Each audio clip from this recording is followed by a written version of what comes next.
I'll take the night. I'll take the night. I'll take the night. I'll take the night. I'll take the night. I'll take the night. I'll take the night. 'Cause you have a heart that's divine. Deserving you are, girl, you're mine. Eternity's ours, yeah, you're mine. We'll live a life. I'll take the night. Welcome to Take the Night, and I'm your host, Boyd, with co-host D. Shine and Angelica Martinez. And we're back, and it's Friday. Yeah, we had to cancel the show on Monday because I'm doing this cleanse, and that thing had me feeling mighty odd, but I'm straight now. So the title for tonight's show is The Astral Realm. What's going on, Angelica? I'm present. I'm literally tired. It's so weird because I think I sent you a text message. I did not sleep, which has been happening for the past week. I've been staying up really, really late and getting very little rest. And today was just super busy. So I didn't get back to the house until maybe 1 in the afternoon. And then I got a little nap in. So I'm here. You straight? I had a good little nap also. I had to take me a nap. I was out for a couple hours. Yeah. But I'm good. And we're back, because I let everybody know. I was like, Monday I was feeling a little off. I couldn't do it. But I'm straight. I'm good. I'm good today. Yeah. Did you eat? Is that why because you said you're pregnant, right? That's what you said. Do you have the itis or something like that?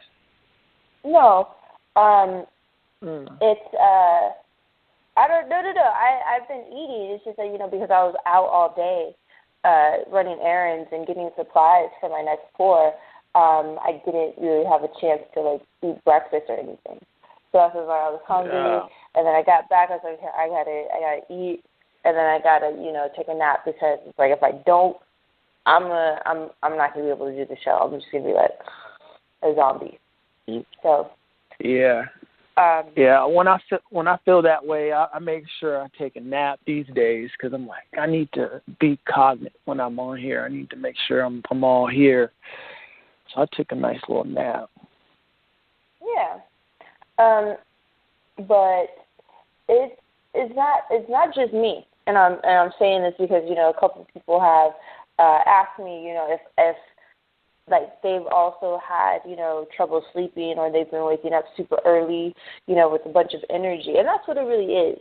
It's just a bunch of energy that is going on, and it's keeping people up. It's keeping that energy flowing, and I know for me, it's more so about, planning and visualizing, all the pieces that I want to make, all the things that I want to accomplish. So it's I'm doing stuff, not only mentally but physically. But when I do try to rest, for the past week, it's just been, my mind keeps on going. I just keep on thinking about things, visualizing things, and it's okay, by the time, and then next thing you know, it's 4 in the morning. I'm like, what the hell? Yeah, that's the. Go ahead. No, go ahead. Straight. I was just we were saying, it's time and things are moving a lot quicker. Things are just happening very quickly.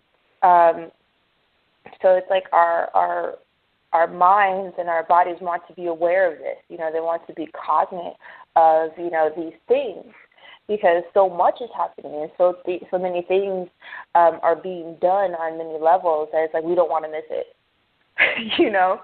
So I've been experiencing something like that for a minute now myself, but I just learned to deal with it. Like, I'm always up through the night. Like, I'm up into the morning, and that's just how I function. But I did feel like, I remember, I think I was talking to you about that, how I feel like I'll be sitting and I'm like, oh, I feel like my mind wants to go to sleep, but my body is just too amped up for it to even happen. I tend to just have to fall asleep doing something, so. But yeah, that's cool though. That's cool. Yeah. So we finally gonna get around to this astro. Yes, talking about this astral realm. I had a couple of people hit me up today about the show, I guess, because we didn't do it on Monday, so they're asking if really? if we're going to be doing it today, what the topic's going to be about. So, it's I'm excited to get to this because it's like I've always had a lot of questions, especially in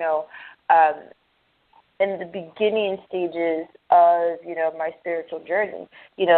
That's like what you kind of hear about. A lot of people talking about astral travel, astral projections, out of body experiences. It's like what? You hear it's like what does it all really mean? Yeah.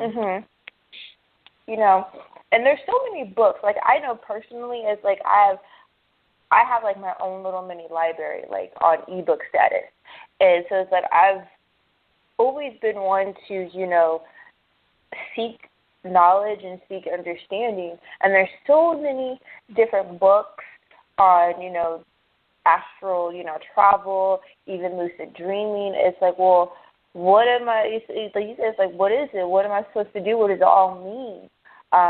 Yeah. And, I've learned from my own experiences that, these are things that happen in our subconscious mind, because our conscious mind takes in little information that we're aware of. I think they say, like, you use, like, 10% of your brain, but it's like, no, that's not the truth. It's like you use 100% of your brain, but you are only conscious of 10% of that, So it's like all the other stuff, all the other information that we are receiving, we get it in a subconscious way. Those are things that we can't see, things that we don't notice, or things that we are not focusing on. So it's like we have to do something with that information. Because we're receiving it for a specific reason. So that's where, the subconscious mind comes into play, and our subconscious mind deals in, a different vibration, a different space. And, for me, I've had, I guess you said vivid dreams since I was a little, since I was young. And there are periods that I remember in my adult life where it's like I didn't dream, But then once I started to get back to myself, and start, getting back in touch with, energy and stuff, they started to reoccur more and more. So it's like when you are aware of these things, you have certain dreams. That's why they have dream interpretation. People get certain symbols, certain, things. You even see movies on people dreaming about the lotto numbers, So it's this is, so this information and this knowledge of the subconscious mind and these energies have always been around since, ancient times. I mean, so understanding that is just like, everything else. It's up to you to interpret. It's based off of your, mind and its limit, and what you want to do is really up to you. So I've heard stories of people talking about, astral traveling and things like that. And I know that since I think it was like Doctor Strange, When Doctor Strange came out, people were going crazy. Like, oh, did you see them, talking about the astral plane and astral travel and stuff like that? And it's like, that is just, one person's perspective. And it's like, when you think about it, all these people were trained in a specific way. So, of course, their experience with astral is all going to be similar because that's what they were taught,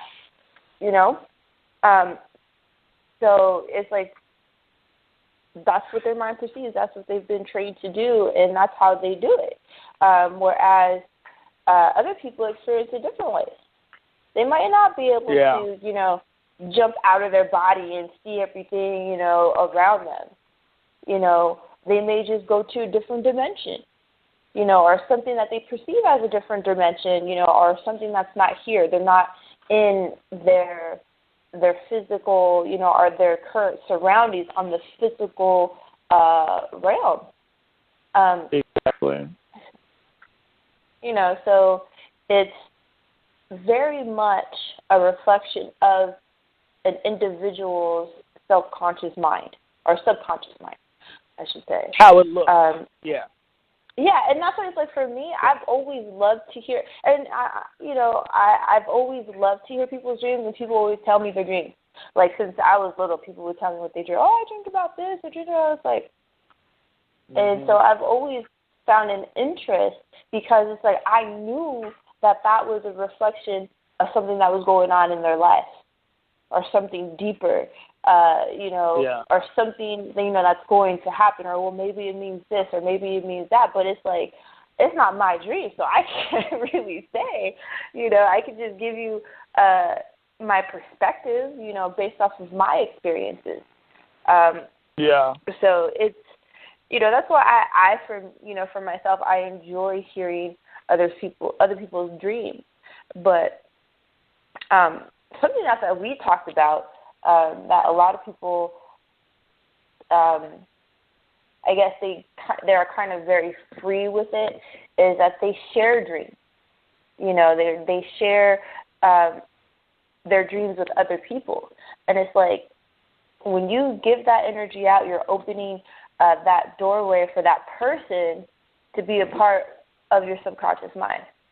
Because those things are intimate. Those things are very private, and it's something that you as a person should deal with. And it's like, when you share it, everybody, it reminds me of, how they tell people, don't tell people your wishes or else it's not going to come true. Yeah. Have you heard that before? It's twofold though, because you can speak it depends on the code you're writing for your life, like with everything, because the mind is all, it does what it believes. So if you believe that someone has the power to halt what you want to manifest, then that's going to be the case for you.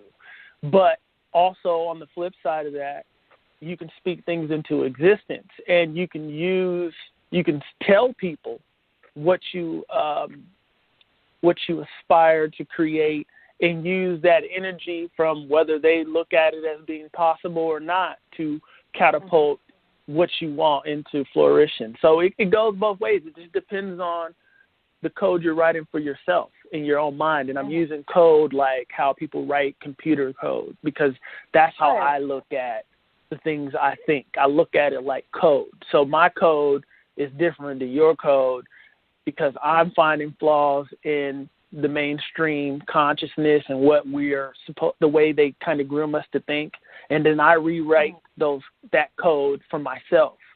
And so it just depends on you, because it's when you really start getting into things of a spiritual nature, you understand that it's only what the mind believes can happen.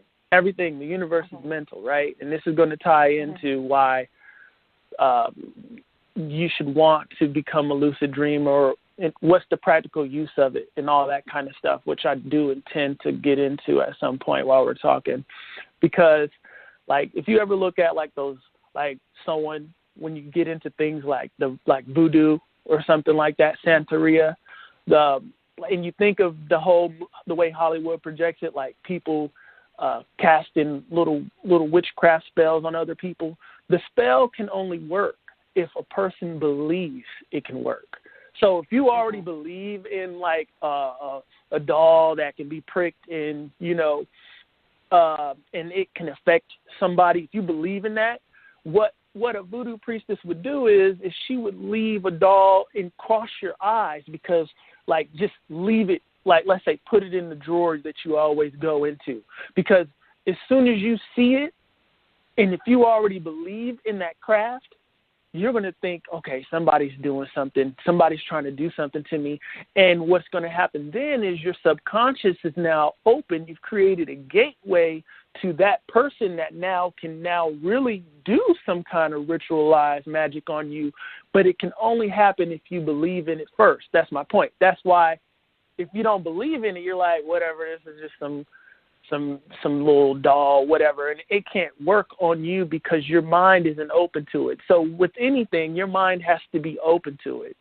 So, going back to what you were talking about when you said, have I ever heard, don't tell somebody something because, they're gonna halt it. The reason why someone would tell you not to tell someone what you want to manifest for yourself is because you never know the true feelings that person you're telling it to has about you.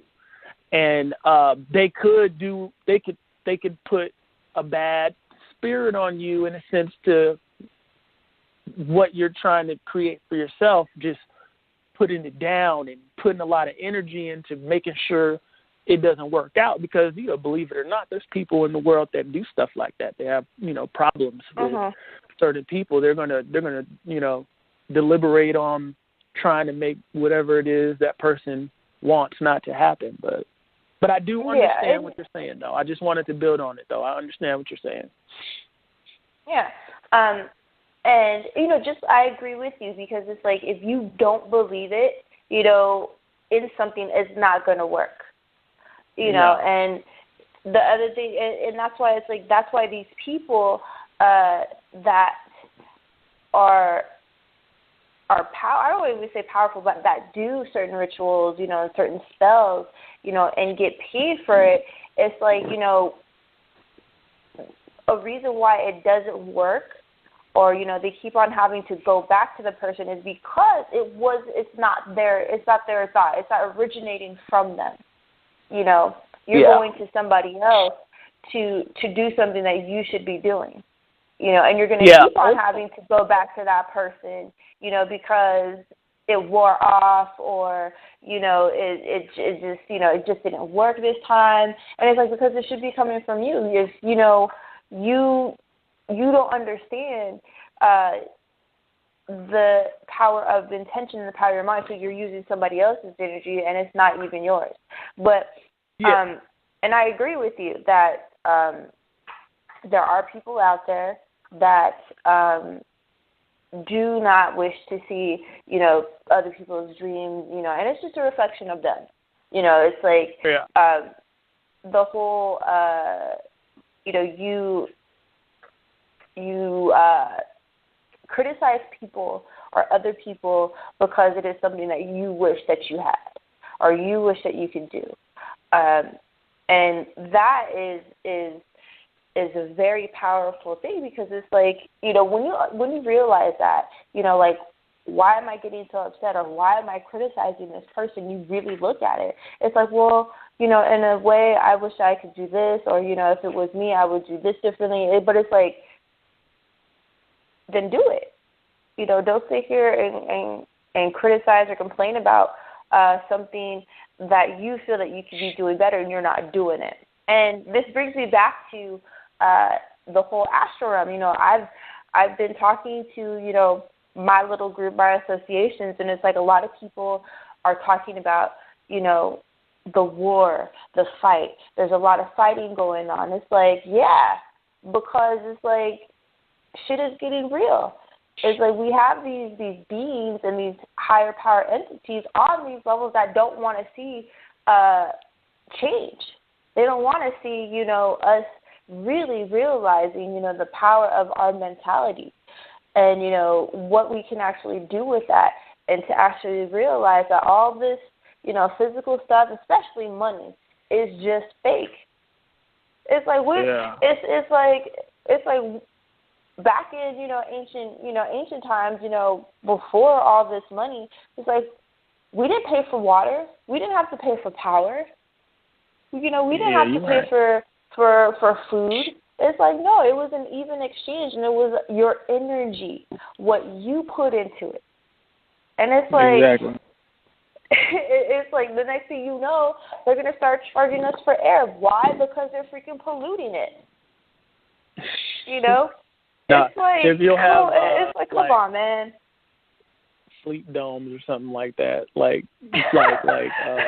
zones where, you know, you're walking through tunnels for fresh air, so you don't have to walk in the polluted air and stuff like that. They'll all be owned by corporations. Let's dial it back a little bit, though. I want to dial it back a little bit, and I want to give out a couple books for people so they can build on some of the things that we speak about, and I know that I'll end up touching on. One of the books is Astral Dynamics by Robert Bruce. I probably gave this out when we talked briefly on it when we did that Blue Moon show. And because I want people to, you know, when you read these books, you want to read it, and then you want to test out what they say. But eventually you're supposed to figure out your own methods to get into these realms and these spaces. But you'll get like a general synopsis of what it is, what the astral realm is from these books I'm giving out. Another one that that's going to be pretty good for people to get is going to be called Deciphering Ancient Minds by David Williams. And another one by him is The Mind in a Cave. And what the David Williams guy does in his books is he ties to more of the ancient peoples, like, you know, the indigenous American peoples, you know, because if you get into the indigenous American people's culture, you'll see they speak about the dream walkers, things like that. So he touches on things in from their perspective and goes into a lot of other stuff.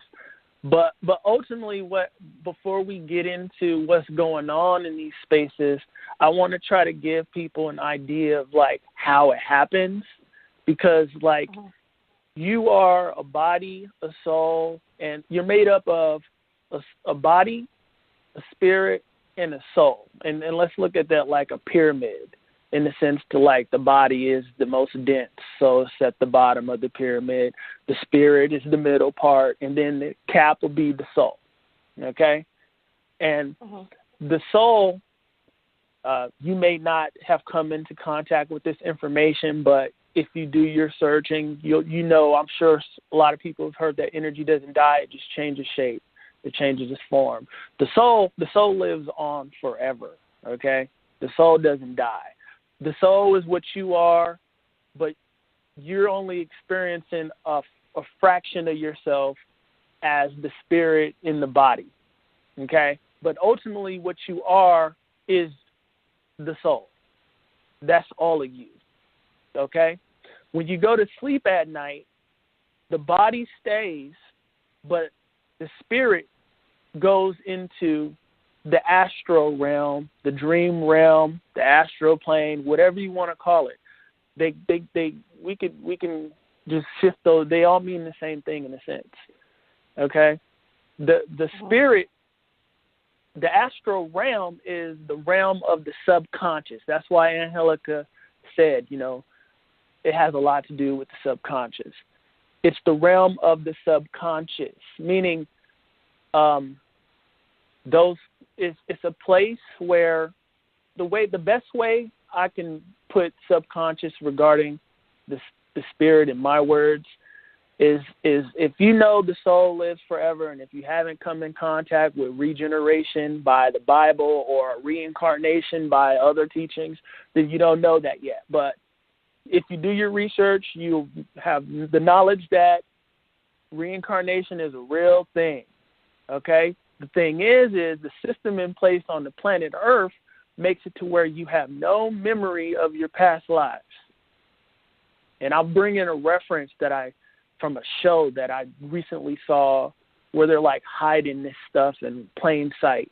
I think it's a very popular show too, but let me come back here. Okay, so in the system, because Earth is a system, remember we're in a universe, which is where they get university from. So that means the planet Earth is a place where we come and we're supposed to learn a certain lesson here. The part of the game is you're going to remember where you picked up from. It'll be in your subconscious. It'll be in the back of your mind because forefront, but it's at the back.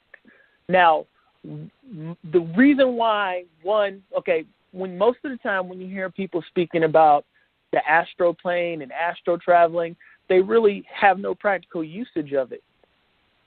Now, I don't know about you, Angelica, but I mean, when I was first getting into it years back, it's just like, yeah, I float around and I see things and I speak to people, but it's like, okay, for somebody that's in the working world that just may want to they're not too spiritual in a sense to where, they want to know, they're not in that life, like, about that life, but they're interested in doing something like astral traveling. They're not about that astral life. Yeah, but they're open to it. They want to, play around. They want to know why it's practical. Well, the reason why it's practical is because when you know that reincarnation is a real thing, or regeneration, whatever you want to call it, which is hidden in plain sight in our culture,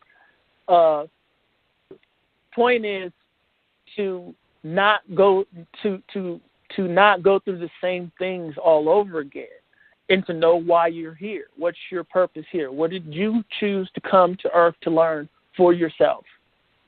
So what happens is the soul is projecting your spirit down here, and these lifetimes you're living gets imprinted into your soul. Your soul is remembering all your lifetimes on Earth, but how it manifests is in your subconscious when you're walking around in your body right now. So the astral plane, the realm of the subconscious, is a place where you can get a peek into some of your past lives by way of tapping into the subconscious. But since the spirit and the soul are omnipresent in a sense to where they're not in a linear timeline, meaning like straightforward, you may even jump into parallel timelines or future timelines also in the realm of the subconscious, in the astral plane. So what I'm saying is you can get a look into your future timeline and past timelines and alternate timelines, which are just possibilities of your trajectory depending on your focus, basically, So that's why it's a practical usage. You could go into the subconscious realm, the astral plane, walk through, relive one of your past spirits, past life, spirit interactions, overhear a conversation, things about who you are, who you've been, things that you can use to your advantage in this realm, while you're doing your work.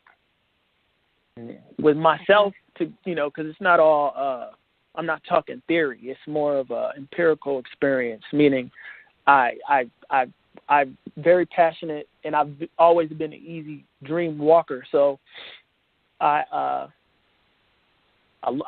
tested it out, and I fine-tuned my methods of getting into the dream space, which, I'm going to share some of my methods, but ultimately it's up to the individual to figure out what works best with you. That's why I gave you some books, and you can hear them, and you can hear me, and you can figure out what works with you. One of those books, though, that I gave you by the David Williams guy talks about how the ancient people considered the astral plane, the dream realm, to be almost basically the same as the spirit realm, meaning And if you go farther enough back into get into some like Gnostic books too, Gnostic. I gave that out on a past show too, the Gnosticism.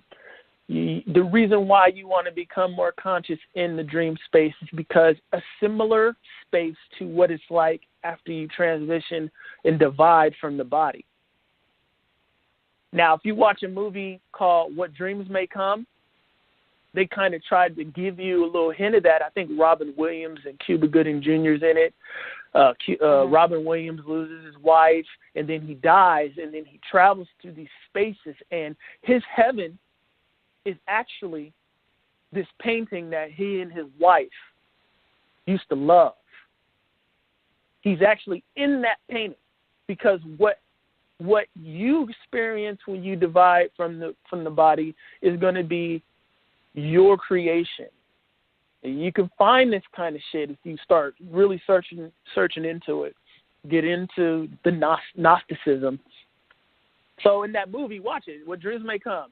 He dies and he goes into this place. It's beautiful. And what they explain to him, they say, yo, your heaven is this painting because it's something that you held dear to yourself. It's something you set up for yourself. So you came here when you divided from the body. And in some of these teachings, you'll see there's like a time period that a person will sit in the idle space before they come back and they're reincarnated into the physical body. So basically, Robin Williams is in that. His idle space is this painting that he and his wife valued, and he goes there because it's a reflection of the thing that he held dear to his heart, his wife. Basically, heaven is what you make it on earth and in the afterlife. Contrary to popular beliefs. So when you become more conscious in the astral realm, you're able to start pulling things out of it about yourself. You'll discover things about your past lives, future timelines, alternate timelines, and all these things. When it comes to alternate timelines and future timelines, when you're getting into things like, let's say, I'm going to use The Secret as an example because it seems to be something everybody knows about. When you're focusing with your conscious mind on manifesting something, what'll start happening is the more and more you focus on it, it seeps into the subconscious. This is where people get their habits from. Like, you focus on these certain things, these things you do in your life, like tying your shoe right now. For most people, if you're in what they call an adult, that's a subconscious thing. You don't even have to think about it anymore. You just put your shoe on, you tie the shoe. But when you were a kid, it was something you had to really try to do. So to just give you an idea on when things become a subconscious thing, it's something you don't have to think about anymore. But when it gets real deep down, it's something you don't remember. That's why a lot of people, they'll tell you, and you should know, you dream every night, you just don't remember it. Because you're rising out of the subconscious, which is normally there's a block between people's conscious mind and their subconscious mind. So when it comes to something like The Secret, the reason why it works is because if you write down right now, the universe is mental, as above, so below, write those things down and look into those two terms, and it gives you the essence of why something like The Secret works. You focus, you put up dream boards or picture boards, you focus on this thing, you vibrate on this thing, you feel it. What is happening is it's seeping into your subconscious, and we create from our subconscious. This is why a lot of times people have things happening to them that they don't know why it's happening, but it's a direct result of these subconscious things, like their thinking habits, which, you manifest. A man and a woman is what they think of, right? These terms we have. A man is what he think of. That's showing you it's not something that's like, it's not only, if you think it, you can do it. It's literally what you're thinking, you're manifesting, because the universe is mental. And when you break down the universe is mental, it's a phrase, a scientific phrase, telling you that the planet we live on and the universe is that we're in was created by something that is a mental consciousness, whether you call it God, the creator, the architect. It's working like a mind. And you are made in the image of, if you're a Christian, okay? So if you're made in the image of this creator, God, this architect that creates mentally, and you have a mind, how do you know? Because they also tell you, as above, so below, which means everything is mirroring one another in this place we live in. The minerals that we have on planet Earth are found in the universe. Okay? As above, so below. That's an example of that.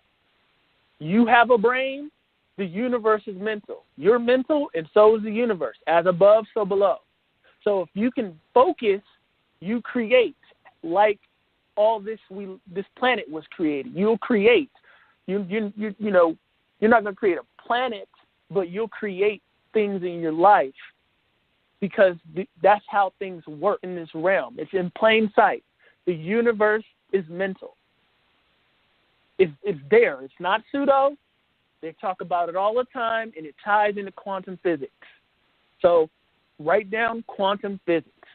Write down the observer effects. They started realizing that science. Go ahead. I was just going to wait till you finish and throw in a suggestion of something to watch. So go ahead. Okay, yeah. They started realizing, if you look up the observer effect, scientists, because I'm saying scientists because the scientist has your confidence, meaning you believe everything they say. I'm not saying you shouldn't, but I'm only tying what I'm saying to listen to the things that impress their conscious mind. It's a given, okay? Mm-hmm. So the scientists, they've started realizing when they're dealing with molecules, atoms, that when they're doing these experiments, the scientist, the observer, meaning the scientist who's doing the experiment, began and started to affect the very experiment he was doing. So they started having to remove the scientist to get results that were random, because as long as the scientist was watching it, it would always turn out to be what he wants it to be. So all this is showing you is that the mind does control realm. When you start getting into, when you read some of these books, or you'll realize that they tell you that everything in the physical realm is first created in the realm of the unseen. So the reason why because it's tying back to the astral plane, the reason why we want to become more conscious in the astral plane is because you get a more a vote of confidence to, for lack of a better term, to give you a reassurance to your path while you're in this world we live in, this physical realm. If you're focusing on something and you're meditating on something in this physical realm, when it's affecting your subconscious mind when you start going to astral realms, experiencing these things. What'll start happening is you'll start going to, when you become conscious, because you dream every night. Everybody, you dream every night. It's just a matter of figuring out how to take a little bit of your consciousness with you into the realm of the subconscious. You're not taking your consciousness with you, so you wake up and you're like thinking you didn't dream. But everybody dreams every night. And to give you a way in which you can kick off taking your consciousness with you to the subconscious realm, it's simple. Just place the intention before you go to sleep every night, or even throughout the day. Just say to yourself, I want to start remembering my dreams, or being conscious in the realm of the subconscious. Just keep saying it to yourself, because your soul, which some call the higher self, right? The higher self, that's your soul. is listening to you, but you communicate to your soul, your higher self. How you communicate with your higher self is by intention, your conscious intent. So if you're not telling your higher self, your soul, that you want to turn on these attributes that are latent in you but are accessible if you would like them to be, you won't experience it. So you have to have placed the intent on it all. So you have to you have to talk to yourself. You don't have to talk to yourself like that person on the side of the road at 12 a.m. on the side of the street talking to themselves looking crazy and shit. But, like, just say it to yourself like you say a reminder to yourself when you're trying to remind yourself of something. And what will happen is, with time, turning on that aspect of yourself, where you'll go to the realm of the subconscious and get to see what you're creating for yourself, because the unseen creates everything that's in this world. A lot of what's in this world, someone had to think first. It had to be in the subconscious. Then you see it as an architect doing the schematics, and then builders coming and building it up. But it started in the place of the unseen. Okay? So another way, why don't you go ahead on and segue into whatever you wanted to give them before I continue? You were speaking about, quantum physics, the observer effect, things like that. And one, I don't even know if it's really it's like a documentary type movie, but What the Bleep Do We Know? Now, that movie, like when I first saw it, I was like, holy crap, like all the stuff that I felt and I knew internally was proven. It talks about, the observer. It talks about quantum, quantum physics. Talks about string theory, and it's really a good base to start from. If you don't know, what all this stuff is, you don't really want to go read a whole bunch of books. It gives you a general idea of what they're saying, and to use it in your own, way. I mean, it's exactly. And then I think they even came out with the 2, but I haven't watched the second one. The first one was all I need. I was like, man, that confirms everything that I thought in a scientific way. And, I agree with you that people, look to scientists or look to these experts and trust them, but it's like, it's all good until a point. It's like you have to do, like you're saying, you have to practice. You have to find out what works for you, because what works for Boyd may not work for me.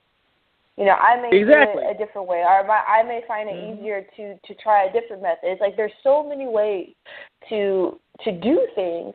Which is perfect. It's like there's more than one way to skin a cat. It's like, dude, there's more than one way to enter astral, or to get to a certain mindset or frequency within your mind to get to that point. And since you're there, let me stop you right there, because that's perfect to give ways in which I've tried and ways in which I've heard that can give you lucid dreaming. Like you can spark it. Now, if I don't know if anyone's seen that movie called Constantine with oh, dude, I love that movie. I have it on Blu-ray, and I was what's watching his name? it the other day. Keanu Reeves. Okay, that's how me and you vibe. That's how we vibe. It's a great movie, and I already know what you're gonna say, so go ahead. Okay, so in the movie, because I'm gonna show you what Hollywood does, and they be fucking up with me because I always see what they're hiding. Yeah. And they fuck with you by showing you a way, but they don't really tell you. They're just showing you shit. Okay, in Constantine, he kills what we call demons, but don't focus on that, because that's not what the point of it is. The point is he travels it through. He can trigger himself into the astral realm, the realm of the spirit, which is the same. Like I told you, the native indigenous people, the dream world and the spirit world are one and the same. You can speak to your ancestors through lucid dreaming and all that stuff. Tell you how you can get them to show up. But anyways, in Constantine, when he wants to go into the realm of the subconscious, he gets water, he puts it on the floor, and he sits in a chair, and he puts his feet in it. And I think they had him look through the eyes of a cat, but that's a pump fake. That's a pump fake. You don't have to focus on that. But what I was going to tell you is, drink a half gallon of water before you go to sleep. And if that doesn't work for you, because if what it does is it'll make you more electric, because you're drinking water, and it helps you become more electric. You can drink a half gallon of water before you go to sleep. That's a method on becoming lucid in the dream space for some reason. I don't know why. Another way you can do it is, if you're a person that had a dream, you never remember your dreams, and you wake up and you're like, damn, I remember my dream today. And you're excited, because people tend to be excited when they don't remember the dreams often. Think about what you ate before you went to sleep, what you did before you went to sleep that night. That's a key for you. That's a key for you.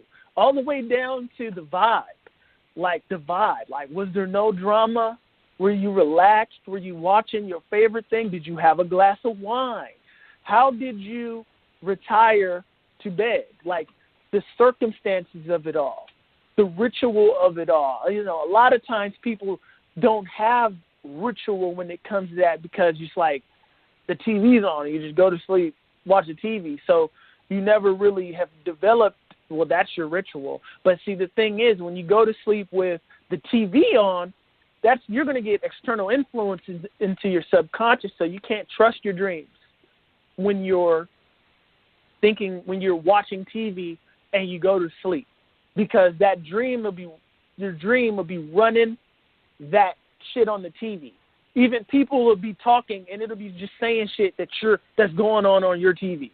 So you want to, when you're getting into this, you want to start trying to go to sleep with the TV off, at least in the beginning, because you're going to affect your dreams, and you want them to be as pure as you can have them. Another way in Constantine he would do it is he would I remember at one point he put the woman in the tub. And he submerged her. That was, and I agree, and it's like, when you look at it, she had her own mental block of denying, seeing the spirit realms or seeing these other creatures. She denied it mentally. So that portion in the movie was her being baptized. That was like a hint to that, because she had to be fully submerged into the water, fully covered, and to the point where she basically was on the brink of death. Yeah, it was a rebirth. Back out. Yeah, it was her ritual rebirth. Even time, time stopped for like a split second, and that's all it took. And that speaks to the power of, the things that we block within our mind, and like how powerful our mind is. It's like when you were saying in the beginning, if you believe it is possible, whether it be a voodoo doll or certain rituals or certain spells, it is your mentality that gives it that power. So if you believe that there's, spirits and devils and ghosts and stuff like that, then you're going to see that stuff. But it's like, it's not just in an altered state. It's like people have these energies, and that's what Constantine was also showing, is that what he was doing is like he was casting out demons, or what he called half-breeds, because they were human, but they held the energy of, good and evil. He even said it in a certain part where it's like, they just whisper to people. It could give them strength, and power to do something good, or it could destroy them. So which it's very much... Which in our reality, the best way to look at that is those are the things that your submerged baggages that you hold on yourself. It's not the demon in that sense is really already inside of the individual. It's that thing, that's that hater in your voice that always tells you you're not this, you're not that. Or the thing in you that's always showing you what you don't like about yourself. That's what the demon is in its truest form. The thing that you need to cast out of yourself before you can be somebody that has complete confidence in themselves. And confidence wavers, but some people never experience it at all. And that's the thing. Yeah. Like, you're not always going to be feeling 100%. You're going to go through your time periods, but as long as you still have those demons in you, that voice in your head telling you you're this, you're that, you're fat, you're ugly, you're not good enough for people, you're harboring these things in yourself. And in a lot of the religious scripts, it's pump faked to make you think it's some entity that's going to come from under your bed.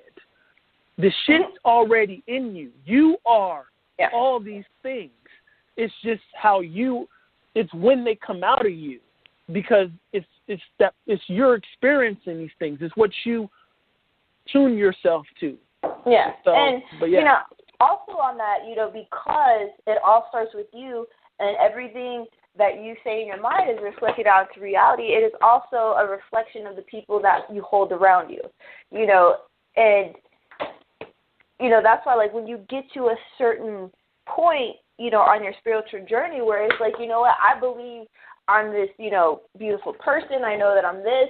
You start to, detach yourself from anybody who says differently. And that's why, like, a lot of people is like, go ahead.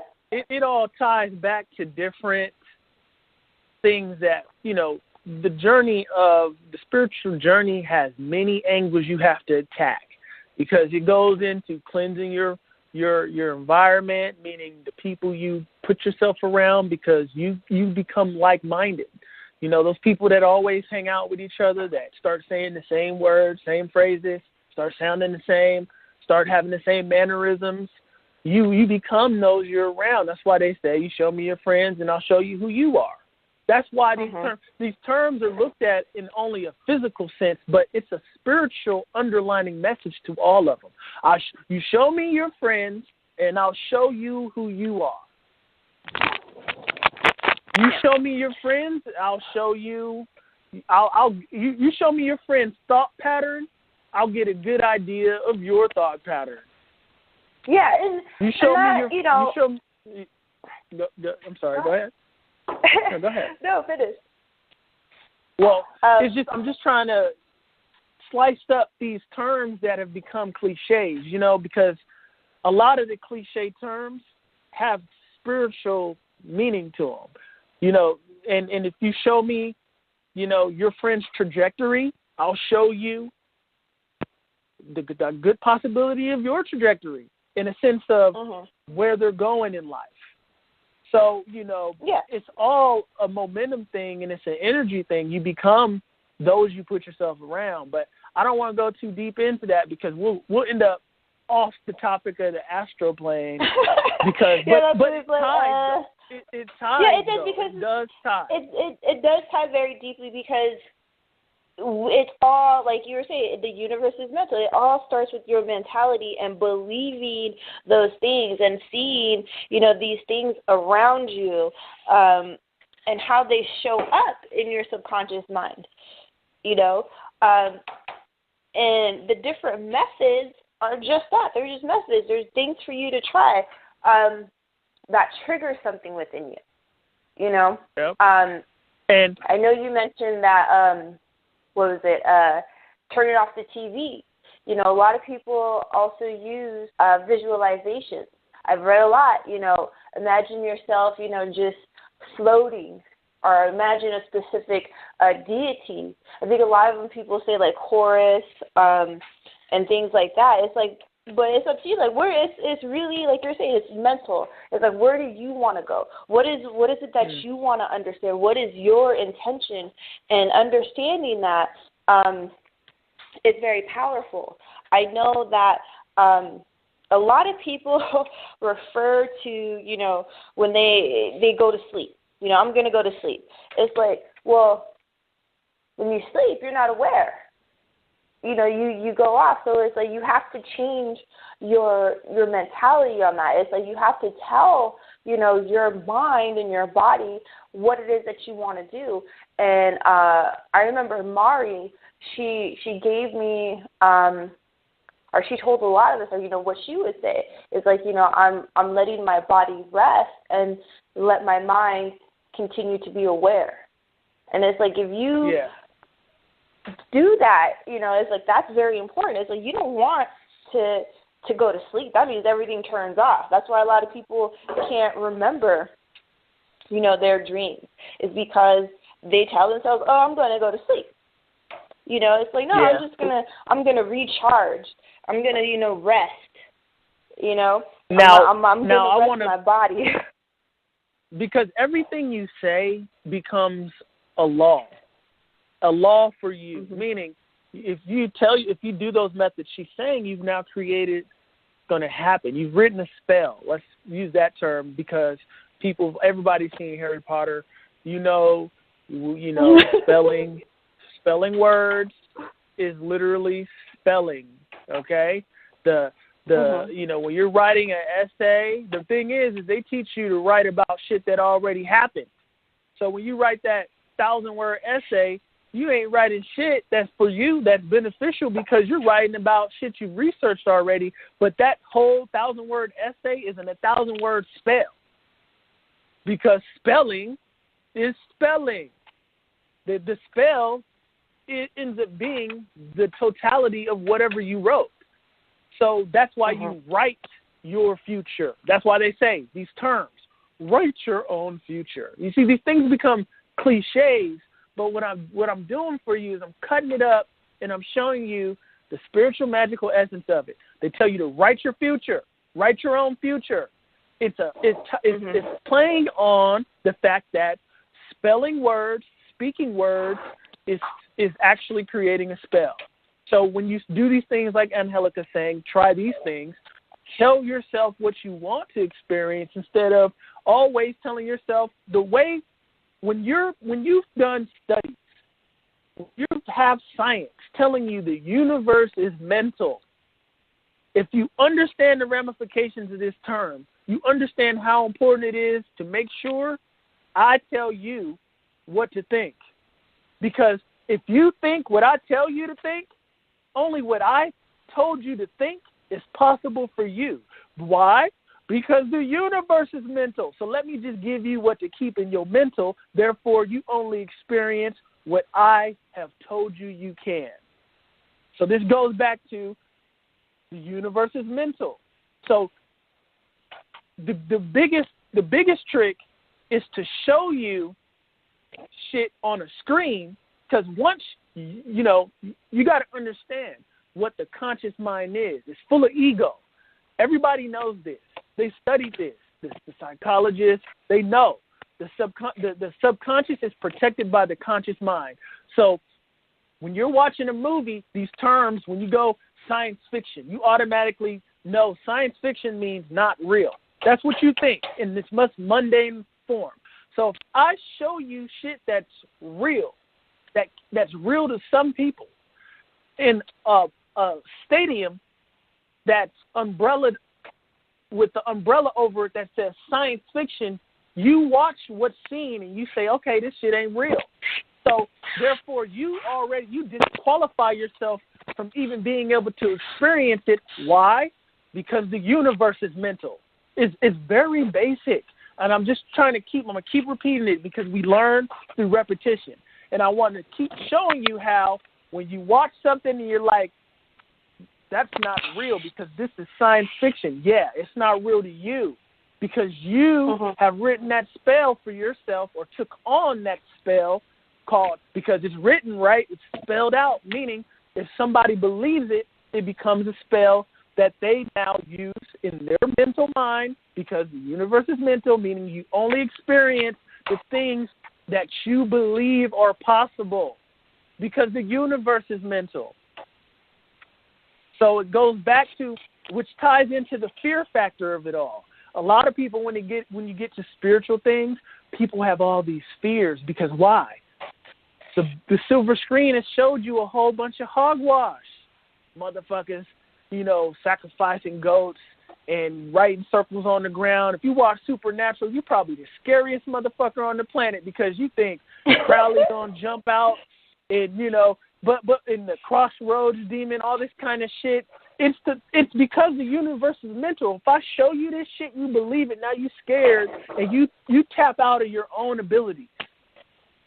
You tap out. You say, I don't want no part of it. But see, if you're a person that's always watching horror flicks, you're scaring the fuck out of yourself. And if you're a powerful spirit just turned off, you're going to start hearing shit around the house, having problems sleeping, because you manifest. The universe is mental.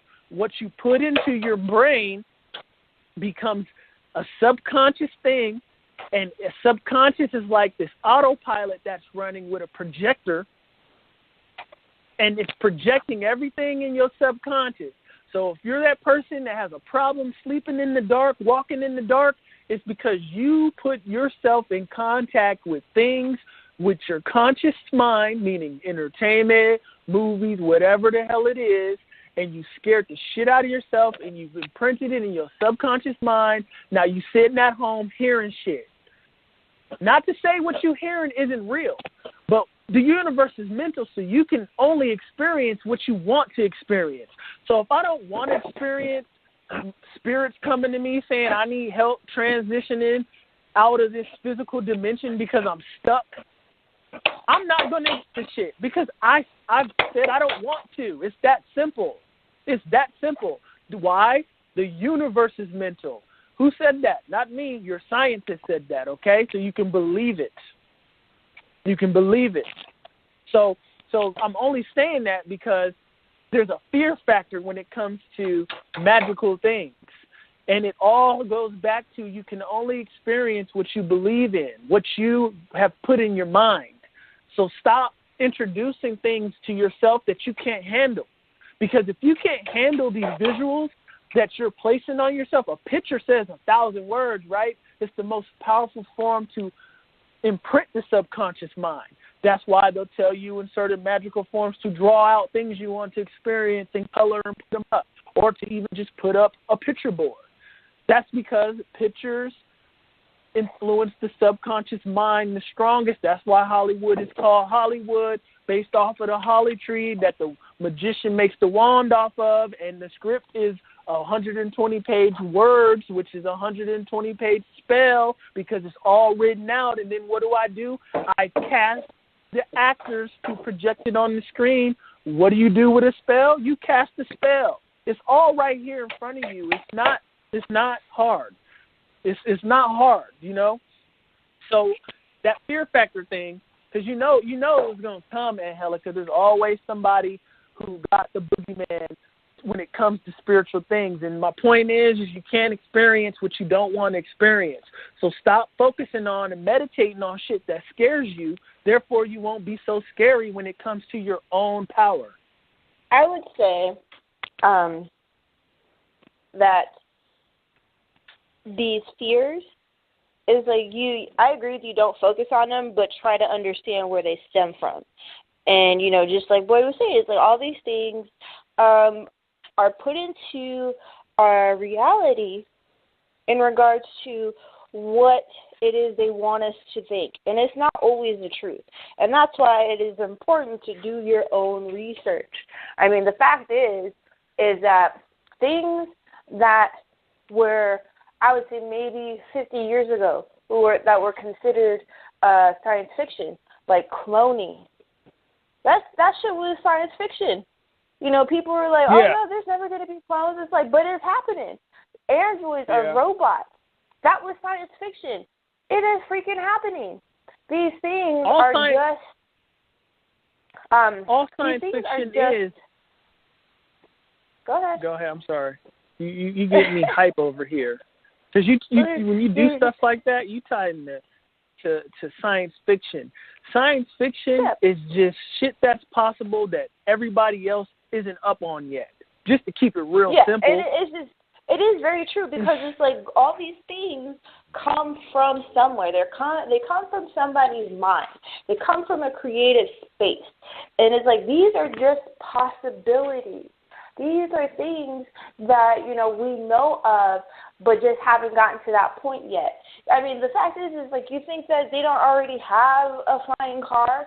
It's like, yeah, they do. They're just not going to put it out yet. Why? Because it's like, when they do that, the energy that is needed to do that is free. They still want to control people. They still want to keep people in this low vibration and, under a certain, like you're saying, under a spell. And that's why it is difficult for people to quiet themselves, to be in the dark, and to just be still, with that. I mean, it's very difficult for people to do that. I mean, I experience that on a daily basis. My mom leaves the TV on when she goes to sleep. I'm like, what are you doing? Why don't you turn it off? Set a timer, because it's like, if you know that you're going to fall asleep, don't leave the TV on running, because that stuff seeps into your subconscious mind. It's like, you are not aware of it because you are sleeping. A certain part of your physical body has gone into, sleep mode. It's like just like your computer. When you put your computer into sleep mode, it's still running, but not all the functions are there. We can still hear. We can still, take that energy and that wave frequency into, our minds. And it's like, that's why it affects people on the subconscious level, and that's why a lot of times when people do dream, it's like, oh, I was dreaming, and this person from this TV show was there, or, I was in this city, it's like, because that's what was on the TV. But if you quiet yourself and, take steps to doing that, you will find it a lot more insightful when you do get to, the astral and the dream space and things like that, because it's like you're practicing, you're coming into how you enter that space, but it is very important to get everything quiet, because it's like, you don't want no distractions. You like you said, you want the purest energy going in. The other thing that I would recommend is keeping a dream journal, or a piece of paper or a pad of paper next to you, because, when you first, like, within the first minute of waking up, you do recall a lot of, what you were going through. And then, 5 minutes later, you can only remember certain parts. So, getting that information down and writing it so you can reflect on it later, helps, for you to get more into yourself, because this is all your energy. It's the energy that you are putting out, and it's the energy that you are drawing in. So it's like, it is an analysis, for you to see what you need to improve, what you're going through, and how you can improve yourself. So it's a very, very, very powerful tool on the road to self-mastery. So I know for me, before we continue, if you're listening, if you're streaming us right now on Blog Talk or anywhere, if you want to call in at some point, if you have something to say or you have a question, the number is 215-383-5822, and if you press 1, that's how you let me know you have a question. So at some point, we'll open up the lines at some point. So I just wanted to say that. And go ahead. No, go ahead. But yeah, so when you want to go into, I guess, an astral realm, or, before you actually go to sleep or rest, it is very important to tell yourself what it is, you want to experience and what you want to use that time for. Just like anything you do when you're awake. It's like, you know, you set your intentions. You know, what is it that you want to do today? What is it that you want to accomplish? You know, we do that in every aspect of our waking, you know, lives. So it's like, why not do that, you know, when you're in a rest mode? It's like all this energy that we weren't aware of, you know, consciously, we now have a chance to review it, to look at it on a deeper level, because it is a reflection of yourself, you know, and it's like, what are you trying to tell yourself? What is the energy trying to tell you? You know, it's a combination of all that, and it is very interesting, you know, because some of the dreams that I've had, like I said, go ahead. No, go ahead. You're about to tell some your experience with some of your dreams. That's you know, I feel like that's a good point. Because, like I was saying earlier in the show, it's like a lot of the dreams that I've had and other people, you know, that I've spoken to is like there's a lot of fighting. There's war. You know, we're battling, and it's like it's not our own energy, but it's other energies trying to invade. And it's like, okay, you know, it is vital to understand, you know, like we're saying, all these other influences that come in, you know, all this, you know, news or so-called news, movies, music, you know, these things have an effect on us, and they are attacking us on a subconscious level. And remind me to touch on remind me to touch on the warring in the astral realm, so I don't forget. Like, remind me. Okay, you can talk about it right now. Well, I want to touch a different point before I go into it, because, you know, she mentioned to you that it gives you insight about things that you're not going to be able to see with your conscious mind. How? Again, your soul is not cemented down to a linear timeline. It's above all of this. And you're where do you get the avatar from? Whether it be your avatar on Facebook or your avatar on Instagram, you're a picture, and you're a person on a computer, on a phone, with your avatar in a digital world somewhere, interacting with people on Instagram or on Facebook. Your soul is a version of you. You are the avatar in the world. So your soul has this bird's eye view of everything, meaning future, past, you know, timelines, alternate timelines. And the only way you can get into that is communicating with the soul through the subconscious realm, that dream space. And it is not the end-all, be-all. It's where you learn. Like, again, our ancestors, they weren't trying to just play in the astral realm. They were trying to get the fuck off of Earth. They wanted to stop coming back. That's why the planet's so overpopulated. People don't know that they're supposed to stop coming here. So since the masses are so ignorant to the fact that it was always to graduate, now all the souls keep coming back along with the new souls, and the planet's overpopulated because nobody's graduating. But the ultimate goal, to use the subconscious realm like our ancestors did, was to figure out why we came, so we can get the work done in our physical life to stop reincarnating here. Now, when it comes to the fighting, okay, another thing that happens when you become conscious in the subconscious realm, spirit realm, is people, when people focus on you, they tell you energy goes places. If you're, you know, it's not only, you're not just tired when you come home from work because, you know, you've just been doing something all day. The energy in your body literally left throughout that 9-to-5 shift. It went into that company. Or if you're somebody who's in love with somebody from a distance and you're just always stalking them, like through social media, you're literally sending them your energy.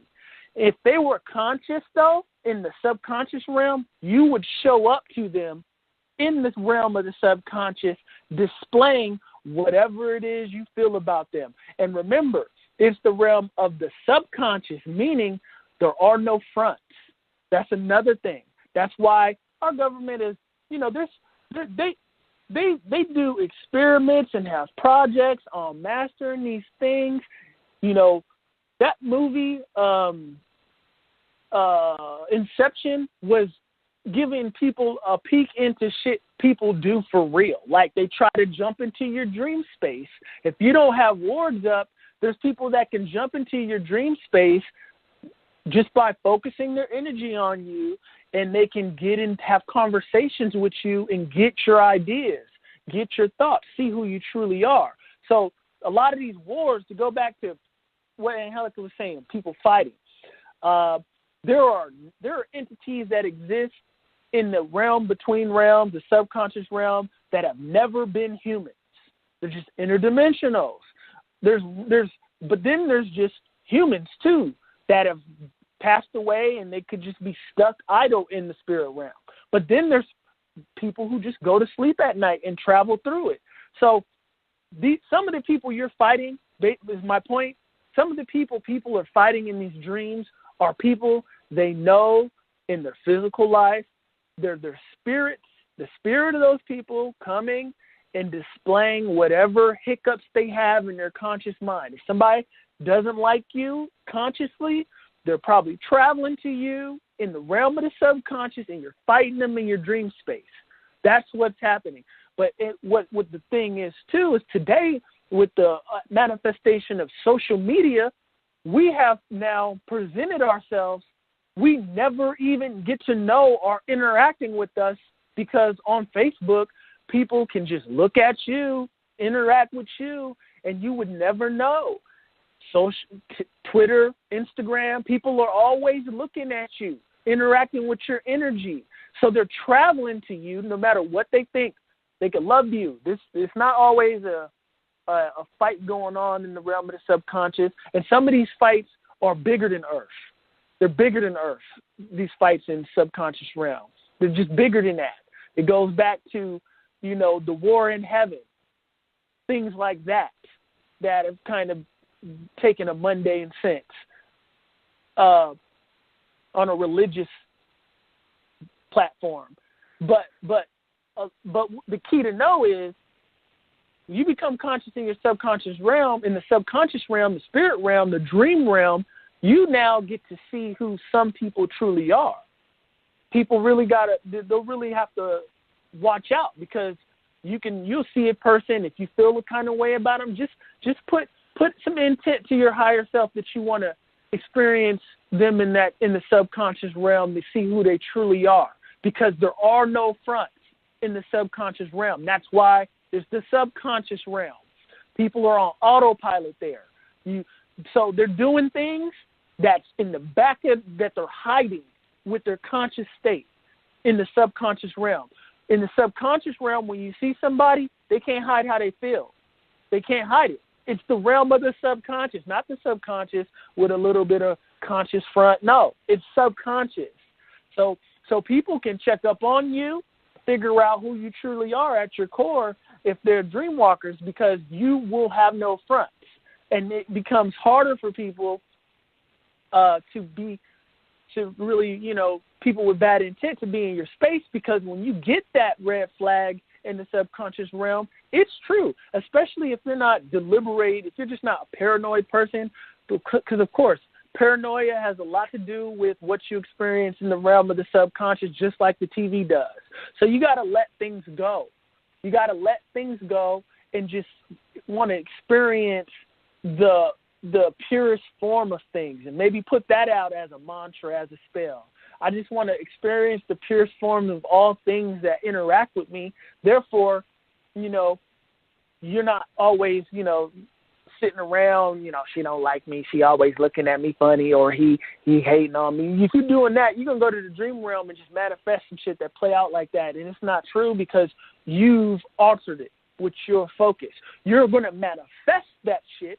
That's why you're experiencing it in the dream realm, because once it plays out in the astral plane, the dream realm, it's that much closer to playing out in the physical realm. It comes first in the realm of the unseen. So if you're focusing on people hating on you, then yeah, you're going to experience them hating on you in the dream realm. If you're focused on loving somebody, yeah, you're going to experience them in the dream realm loving you, but the thing is it's a possible timeline, especially if they're already in a relationship. So it's like, what's the point of doing that? Take what's yours. Put out there that you want to experience what's yours. I mean, this society has people going after shit that don't belong to them.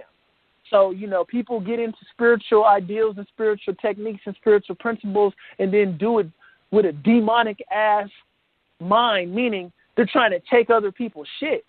Man, there's enough for everybody. You can manifest what you want, you know, especially when it comes to, because I know people always goes back to relationship. Most of the time, somebody wants somebody. There's somebody for you that matches your imprint. Put that out there. Stop trying to take somebody else's shit. Like, people, nothing but doppelgangers down here anyway. So the avatar, the shit you attracted to, is nothing but a doppelganger most of the time, unless there's rare forms. There's only so many rare forms, but there's many doppelgangers, and you're starting to see that now with all these videos online showing celebrities that look like people that aren't celebrities, or people that look like people from the past. These are fucking doppelgangers. There's only a certain amount of avatars that make up in this realm. This is why people like Elon Musk, the guy that started Tesla, these people are starting to say that we live in some kind of computer simulation, right? Is this a computer simulation? It's a computer. They're saying this because they're realizing there's a number system to it, like zeros and ones, twos and threes. This plays out as the avatars, how people look. This is why you start to see people that have the same features, because it's already has this algorithm playing out Earth of these certain avatars that are going to manifest in the realm by way of whatever energy imprint they are when they're in a non-physical form. You look like the best representation of your energy body. That's it. So, and your parents got a little bit to do with that through their DNA and through their features and all that kind of shit, but you even have a lot to do with who you came through, in a sense of the gateway, your mother, your father, but that's a whole nother story. Let's not get into that. But ultimately, you need to just focus on what you want to experience. You could stop the wars if you wanted to. If you wanted people to stop showing up to you in the astral realm, like I told Angelica, all you have to do is visualize and place yourself in a place that's unreachable. Put it on a mountain somewhere, create mazes, create soldiers, create all this stuff around you, put yourself in a central space, make yourself real small and hard to get to.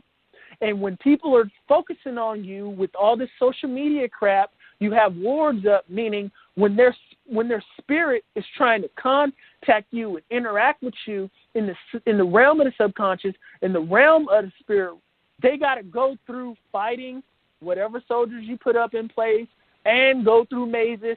This is nothing but, if you go back to the David Bowie movie, The Labyrinth, she wanted her brother to be gone. She created an entity. She manifested an entity from another realm that was a magician energy that took her baby brother, took him to his world, and in his world, he put himself in a castle that was way off somewhere, that you had to go through a maze with all these hard things and these monsters to even get to him. That's what that represented. They show you shit in movies, and the fact that you have no knowledge through studying books on things like this, you don't have a basis to tie it to your reality and to make it practical. That's the only thing that's missing. When you become a person that studies and reads everything you find and stop being biased, then you open up yourself and you have a new horizon. And when you watch movies and you see the adept place things in front of you, you now have a ref to go to where you see where they're giving you that shit, and you can now see that there's people around here that do know some shit that you're not privy to. Because that's another thing. Human beings are stuck in their egos. They think that everybody know the same shit. Everybody's on the same level, in a sense to where your mind's at and what you're into. If that was the case, there wouldn't be secret societies and there wouldn't be brotherhoods and sisterhoods and covenants and all that kind of shit. So you just need to become somebody that just wants to absorb everything, become a sponge. And then once you do that, you start to piece it together yourself, and you'll start to see when there's people speaking to each other right in front of you and you're not privy to the conversation because you're not privy to the signs that are being placed through entertainment. You know, Angelica asked me about mudras one day, and, you know, I told her what I could, because mudras are, they're things people use in meditation, but they're also ways to communicate with people. And a lot of your mudras, a lot of your symbols, a lot of your postures, a lot of your grips, you're going to get that information in your dream world through past life. Total Recall, right? To tie you back to that movie, it was nothing but a past life movie hidden through technology and time travel and washing people's brains and all that kind of stuff. Total Recall, that movie from a long time ago. Recalling experiences, you end up getting to know that you've been initiated in past lives into certain systems. You're pulling up. People want to talk to their higher self. They say your higher self has all the information you need to know, right? Why? That's because your higher self doesn't die. It's the soul. So the spirit is living multiple lives, absorbing information. The soul is tallying it all up, per se. And the only way you can get in contact with that information you've forgotten in this life is by becoming conscious in the realm of the subconscious, having visions, or, you know, or it starts happening. And then what happens is you start to think this way. Your thoughts become broader. You start to become somebody where you realize your intelligence is building a little bit and things like that. Them wars, you can stop them wars, but I just wanted to tell you what those wars are. Like, some of them got a lot to do with soul agreements and shit that's just far back, but a lot of it has a lot to do with the people around you. You know, I told Angelica something. We were talking about Bitcoin once. I told her, because, you know, everybody's talking about Bitcoin and cryptocurrency, and I have my own beliefs on these things, but I wanted to let it go. And since I work with the realm of the subconscious, I wanted to see what I get. And I had got some insight into Bitcoin and what the future looks like for that. And then the other day, I ended up getting a message from my mother, and it was looking like, you know, future timeline is about to manifest for cryptocurrency. So you can get a lot of insight, and that's why people say leave it to God, leave it to your higher self, ask your higher self. If you don't know your higher self, what that is, then you don't know what you're trying to talk to. You end up a person sitting around trying to contact familiar spirits and all that kind of shit. Them motherfuckers are going to play games with you most of the time. They're going to be talking and cryptic shit. And it's like, what's the point of doing that? Just bypass all them people sitting, dwelling, stuff that are going to play games, and just go straight to your soul. Another thing is, some people have to resort to contacting familiar spirits because they don't have souls. But that's a whole nother story. But, you know, I'm done for now. And it's very true, you know, what you said about, you know, setting up wards and setting up, you know, certain boundaries or walls so that, you know, certain energies don't get in. And that all goes back to, you know, your mentality. You have to set these things up. You have to be, you know, or in your mind, visualize it. And, you know, see it. What does it look like? You know, what is it? What are the requirements? You know, does somebody have to have a password to get in? It's like, these are real things. You know, these are things that we build in our head and in our mind, so that when we do go to that space, it is there. And we know that, you know, nothing is going to happen. We're not going to experience these things because we've set up certain roadblocks or certain, you know, walls to keep those things out and keep us focused on what it is that we want to really accomplish in, that higher reality of space. You know what? And you know what? You just said the passwords, and I want to build on that because everything on Earth, even the government outplay, the way it's played out with the levels and all that, everything is a reflection of a spiritual principle: as above, so below. It's so the passwords that's in symbols and gestures that people do in some of these societies, they don't have no wisdom, knowledge of it because they're unconscious in the realm of the subconscious. But passwords and gestures and stuff are ways you get into different places in the astral plane. I was telling Angelica, I was having a conundrum with trying to figure out what these schools meant that I go to in the realm of the subconscious. And she tied it to me, was mentioning to me some books she had that talked about schools in other realms. I had no real foundation to go off of in this realm because it's hard. A lot of times I'm doing my research coming from my dreams. So I see shit in my dreams, I experience things in my dreams, and I try to find sources in this world. So she's right. But what I wanted to tie to that is it's just your schools, your astral schools, and these places that you get into in that realm through not by acting smart and being able to regurgitate information. It's not like that. It's the realm of the subconscious. You only get in by your heart. Goes back to, is your heart lighter than a feather when you transition? These things show you in these realms, it's not about facades. It's about who you really are, your spirit, your soul, your heart.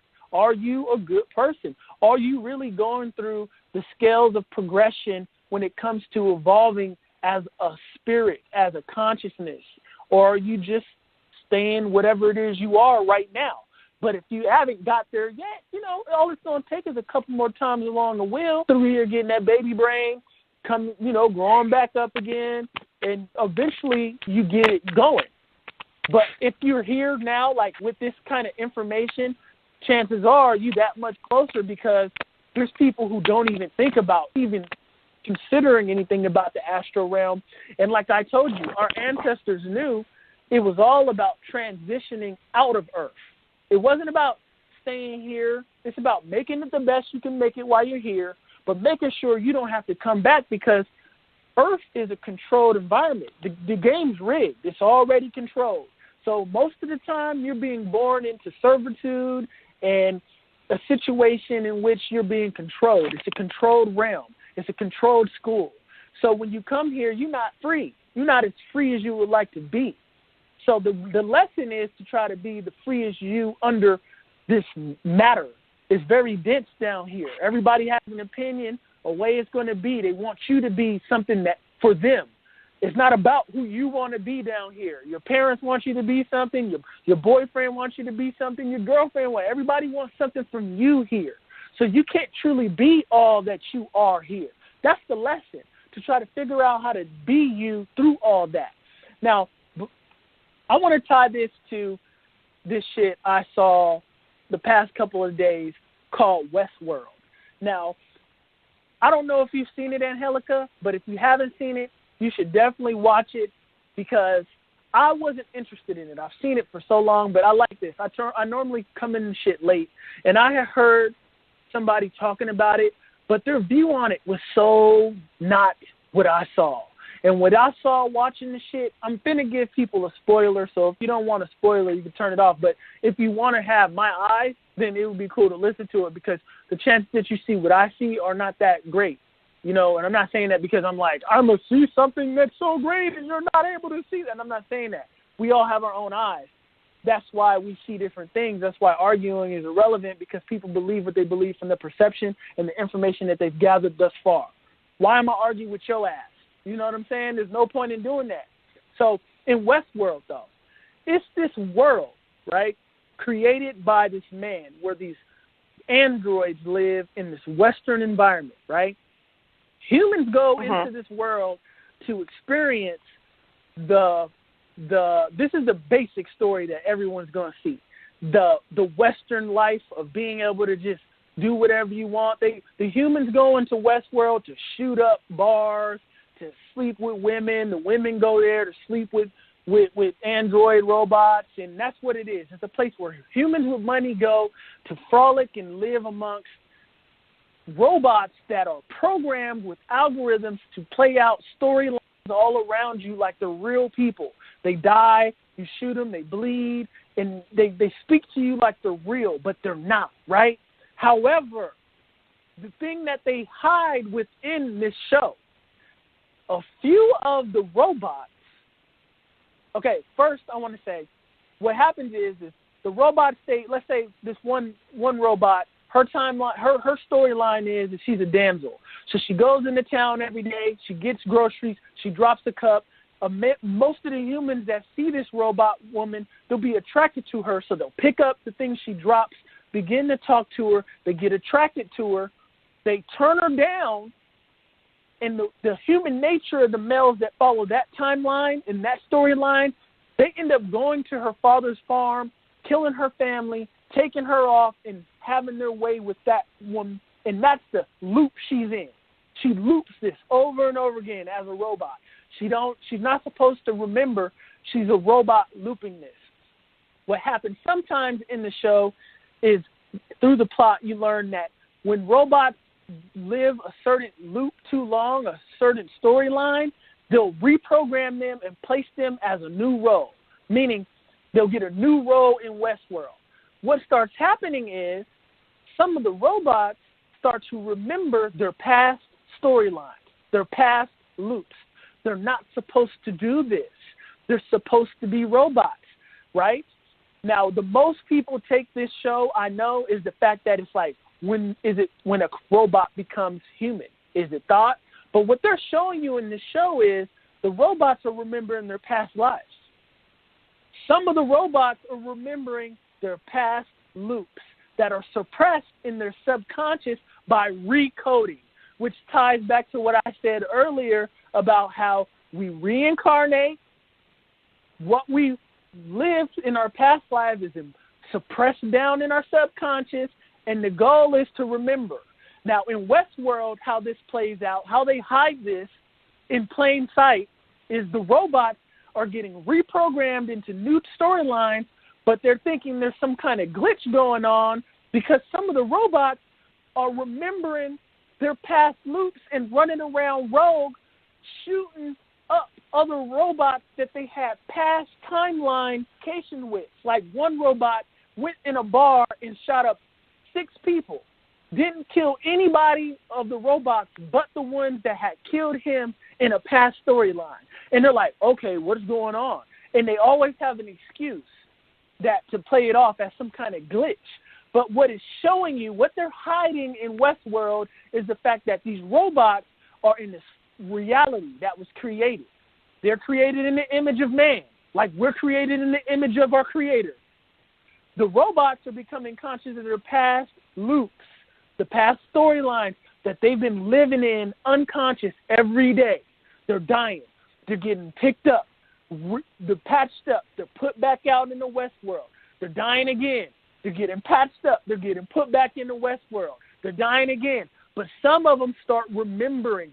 And then what really gives it away is a lot of times when the creator of them or the people who do all the alterations on the robots, when they talk to them to see what's going on with their program, they wake up the robot sitting naked in this chair in this blacked out room in glass. They say, do you know where you are? The robot says, yes, I'm in a dream. Goes back to lucid dreaming. So every time, and then what happens is some of the robots, like the woman, the so-called black woman, she's an actor you've seen before. She's in it. When she's in the factory where they rebuild them, she begins to be lucid, where her eyes open. And what does she start doing? She starts to talk to all the humans that are that are controlling and fixing them and doing all the code, and that represents lucid dreaming. To be awake. They're like, why is she awake? I thought you put her in sleep mode. She's one that begins to become lucid in the dream space. The dream space is hidden from you is as the viewer as the place where the humans do the repairs on the robots. The robots' actual reality is in Westworld, though. When they're in a dream space in the realm of their subconscious, it's in the realm where they get repairs. And you'll see this if you watch it, and then you play this shit back, what I'm saying. So what happens is the robots start to want to live their own plots because they're realizing somebody is playing games with them and their life isn't what it's all been made out to be, that they're living in this loop over and over again. So they start to write things down, like Angelica said, having a dream journal. One of the robots remembers that these people in these suits that kind of look like spacesuits, but they're like cleanup suits, she starts to, every time she dies, she's a little bit of her is still conscious. So she sees these people in these suits come through and pick everybody up. So, and then she wakes up in the morning in her bed with no recollection of dying yesterday, but yet she did. But she remembers seeing the suit, so she'll draw it and she'll put it under the floorboard. And she pulls these things out and she realizes she's drawn this thing like 7 times prior and had no recollection of it because the brain is being washed. It represents how you're washed of your past lives. Now, the thing that really gave it away, though, is there's this one scene where she's looking for answers about these beings she's seeing in these suits that keep coming through, cleaning up, and she keeps drawing it all the time. She sees, it's in a Civil War kind of time, after the Civil War, so she sees these Union soldiers moving some of the indigenous people, like the Trailatiers and shit like that, out of their territory, and a little girl drops a doll. The doll is a carving of one of these beings that come through in the cleanup, which are nothing but humans. But she picks up the doll and she takes it back to the indigenous little girl and she says, "What is this?" This man says, "They're not going to tell you anything about that. That's their God. They worship it as a god," which tied me back to the Hopi and shit like that, and dream walking and the ant people and all that kind of shit on how, these people were very conscious of the dream world and very conscious of those that they thought that they were their creators. I'm talking about our ancestors now, and how you interact with them through ayahuasca and things like that, through the realm of the spirit and the dream world. And they showed you this in Westworld by the little girl dropping the indigenous. Remember, the indigenous people are the only ones still privy to this information. So the fact that they made the Native American girl drop the doll that is going to be basically the representation of the people that are the indigenous people in this reality refer as the star people, ties you back to how they're hiding that being conscious in the dream realm is what that show is really about. Most people are going to see it as these robots living in a Western society that are starting to want to do their own thing. But the deeper aspect of it is how it starts happening. And through what would be for humans lucid dreaming, and that they're actually remembering their past lives. And then the humans, the fact that they can't die represents the soul. Can't die, they keep coming back, humans keep putting them into the little fake world, and then they're trying to get out now, which is how I told you our ancestors realized they woke up to the fact that they were in a perpetual cycle of incarnating on Earth, and it was time to get up out this motherfucker, and how to do that is to realize why you as an individual came here. All that's in Westworld. I was watching this shit, I was like, I can't believe I never watched this. And I know nobody got this from it because I would have heard it. But you will get it when you watch it. And I was telling Sarah, I was like, yo, Sarah, you need to watch this because they're hiding so much in plain sight. And it was just cool. It's just cool. And hopefully you watch that, Angelica, if nobody else does, if you haven't seen it already. because the only reason why I watched it is because I saw the Super Bowl commercial. And I was like, okay, that seems interesting. And it was nothing like what I thought it was going to be when I started seeing the in-between shit that they know most people are going to miss because they're caught up in the robots and the Western world and the shooting and that forefront plot. They're going to miss the lucid dreaming, the past life recognition, unless they are privy to the knowledge through their own individual studies. They're going to miss all of that watching Westworld. It's cool. I was like, wow, this is what's up. Yeah. For me, it is something that has been going on for a while. This whole giving people the hints, alternate worlds or different dimensions, using, video games as something like that. Like, I always think about, like, The Sims. In The Sims, you create basically yourself. You have to go to work, you have to get up, you have to tell yourself to use the bathroom. It's like, it's all these things, but we are looking at it from, through the computer screen. And it's like, in this physical realm, it is the same thing. So when you go out, of the physical, you are looking at everything on that higher plane. You're seeing everything, all the options you have, what it is that you want to do, what is your purpose. And that is, being able to, tap into, like you're saying, your past. All these things are happening, as a cycle. And we have to break that cycle. Like you said, we have to graduate. We have to evolve and ascend to not being able to come back here. And it is very true that, we – go ahead. No, I just want to throw in there one more thing that was like, I just was like, oh, my gosh, I can't believe nobody's going to see this shit. Because I knew watching, I'm like, I know nobody saw the shit.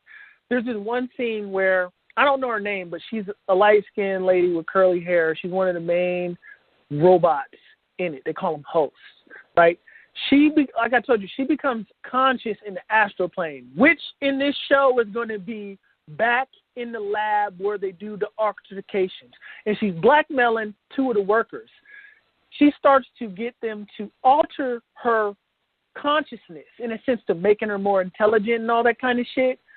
When they have her turn up her intelligence to the max, they literally pan the camera around her spine and give you the visual of basically her kundalini energy rising into her brain, and her eyes open up, and she has this deep breath. And I was just like, oh, my gosh, I know nobody's going to see this shit. Like, because it's not like they're like, your kundalini's about to rise. Most people see the obvious when it comes to stories. And I was like, I can't believe no one's going to see this shit. Because what happens, and then what started to happen is when they put her back into Westworld, which represents Earth, the conscious reality that we're in talking right now, me and you, Westworld, that's what Westworld is, where me and you are. That's why they say this realm might be a computer simulation. That means that what is an android really? If we're nothing but flesh and blood that are based off of geometry and mathematical specs in our own sense, we're nothing but an organic android in the sense of these bodies. So the androids that we make are just going to be carbon copies of us with just mechanical pieces, inorganic, absent of souls. That's it. Because the human being will never recreate the soul. They can never do that. So when it comes to cloning and shit, it doesn't even fucking matter to me because they'll never be able to make a soul. So, but that's another show. We should do a show on cloning because I got my own beliefs on that. But which means they'll never be able to make an animal in real life that can be alive. So regardless of what they tell you, they're fucking lying. If they say they cloned a monkey, that monkey's a carcass because they can't create the spark of life. So that monkey, they can clone the body, though. They can clone an ear. They can clone a foot. But they can't make the spark. That spark can't be recreated by man. We haven't figured that out. So when they clone a monkey, it's just a carcass. It's just a carcass sitting there limp. But anyway, what was I saying? I forgot what I was saying. Yeah, I really did. I forgot what I was about to say. Okay. First, before, is there anybody that has a question? Because it's like we got like 10 minutes before we start to go into after hours. Okay. Oh, well, that's what I was going to say. I remember. When the one chick with the curly hair starts going back into Westworld, when they put her in sleep mode, when they put all the town in sleep mode, she don't go to sleep no more. She conscious, which represents just the human being when conscious. You see the realm for what it is, like Neo in the Matrix and all that kind of shit. You see the codes. She's conscious. She just acts still, so she doesn't give herself away. She just acts still while they come and take some of the robots out. But she's always conscious, meaning she always remembers, and then she can defend herself, and she's dying at will now, so she can go back into the realm, the spirit realm, get repairs that she wants, so she can stop being controlled when she gets back in the Westworld, so she can try to escape, which is nothing but our ancestors trying to escape, reincarnated into the planet Earth. But yeah, if you have a question, press 1. And somebody, you have a question mark up. I don't know if you have a question. Sometimes people press 1 on accident. And it's area code 412, last 4 digits, 9703. Do you have anything to add or a question? Hello. Hello, what's up? How you doing? Hello. Can you hear me? Hey. Hi. Hi, Angelica. We were chatting on Instagram. Yeah, I actually talked to you guys a couple of weeks ago. I think it was on a Friday night. And I got cut off because my Bluetooth died right when you were in the middle of, right when you were about to answer my question about the serendipity. And I took some advice and started writing the words down that I was seeing and hearing at the same time, coincidentally. And now, actually, I'm completely stoked about this because while I've been listening to your show tonight, it's happened 5 different times, which is insane because that's how many times it's happened, in the past 2 weeks. So I'm taking all the words and going to try to decipher, what kind of message this is telling me, but I just wanted to throw that out there.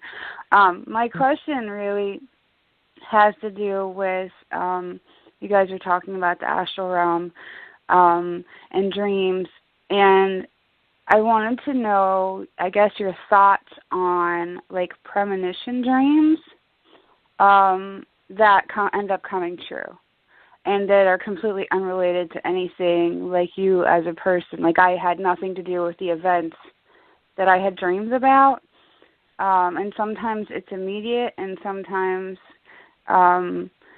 it's further in the future, and I think I mentioned the last time I talked to you guys, is I'm trying to learn how to, harness this and then not necessarily control it, but, put it to good use, make it useful and helpful, and I don't really know where to start.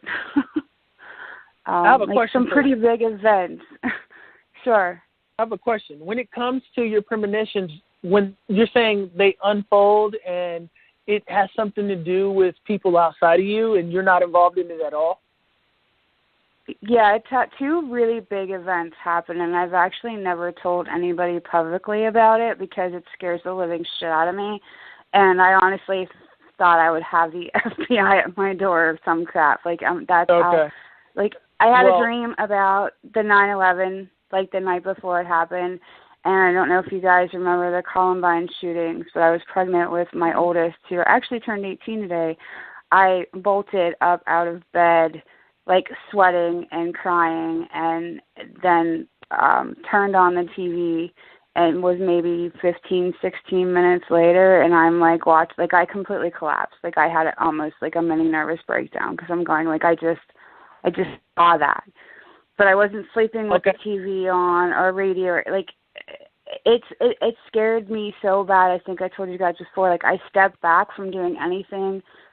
I stopped reading tarot. I stopped, it really scared me that badly. Because I didn't know what to do with it. You know what I mean? How do you tell people that? The way I'm going to explain it, and Angelica's going to, that's the cool thing about us, you'll get different perspectives, is before a mass event happens where a lot of energy, remember, we're talking about energy. Everything is energy first, okay? Right. So before a mass event happens, though we perceive things as a linear timeline, there's already some kind of imprint or residue of it taking place before it happens in another realm, okay? Just like thoughts, Okay. you're perceiving your thoughts slower than they happen, okay? And you're speaking slower than you get your thoughts. So what happens to some is you're able to tap into the realm where when there's a strong, it happens to me a lot of times, when there's a strong energy imprint that's about to unfold. Because things exist in the realm of the spirit world first, before it happens in the physical realm, that means there's basically a paper trail before it happens in the spirit realm. You are able to tap into that. When that energy is strong, you tap into it. Therefore, you'll see a vision, and then it happens. No matter when it happens, it happens because the energy imprint is so strong. You may just get pulled into it. Maybe, I don't know what it is. It says more about you, and that's going to be something you have to figure out. It's not the events that is important as in knowing that you have the ability to tap into some of these energy imprints that are something that is yet to come. Because, again, before something happens in the physical realm, it happens in the astral plane. So you tap into it in the astral plane before it happens in the physical realm. And sometimes it'll happen the way you see it. Sometimes it's a future timeline, too.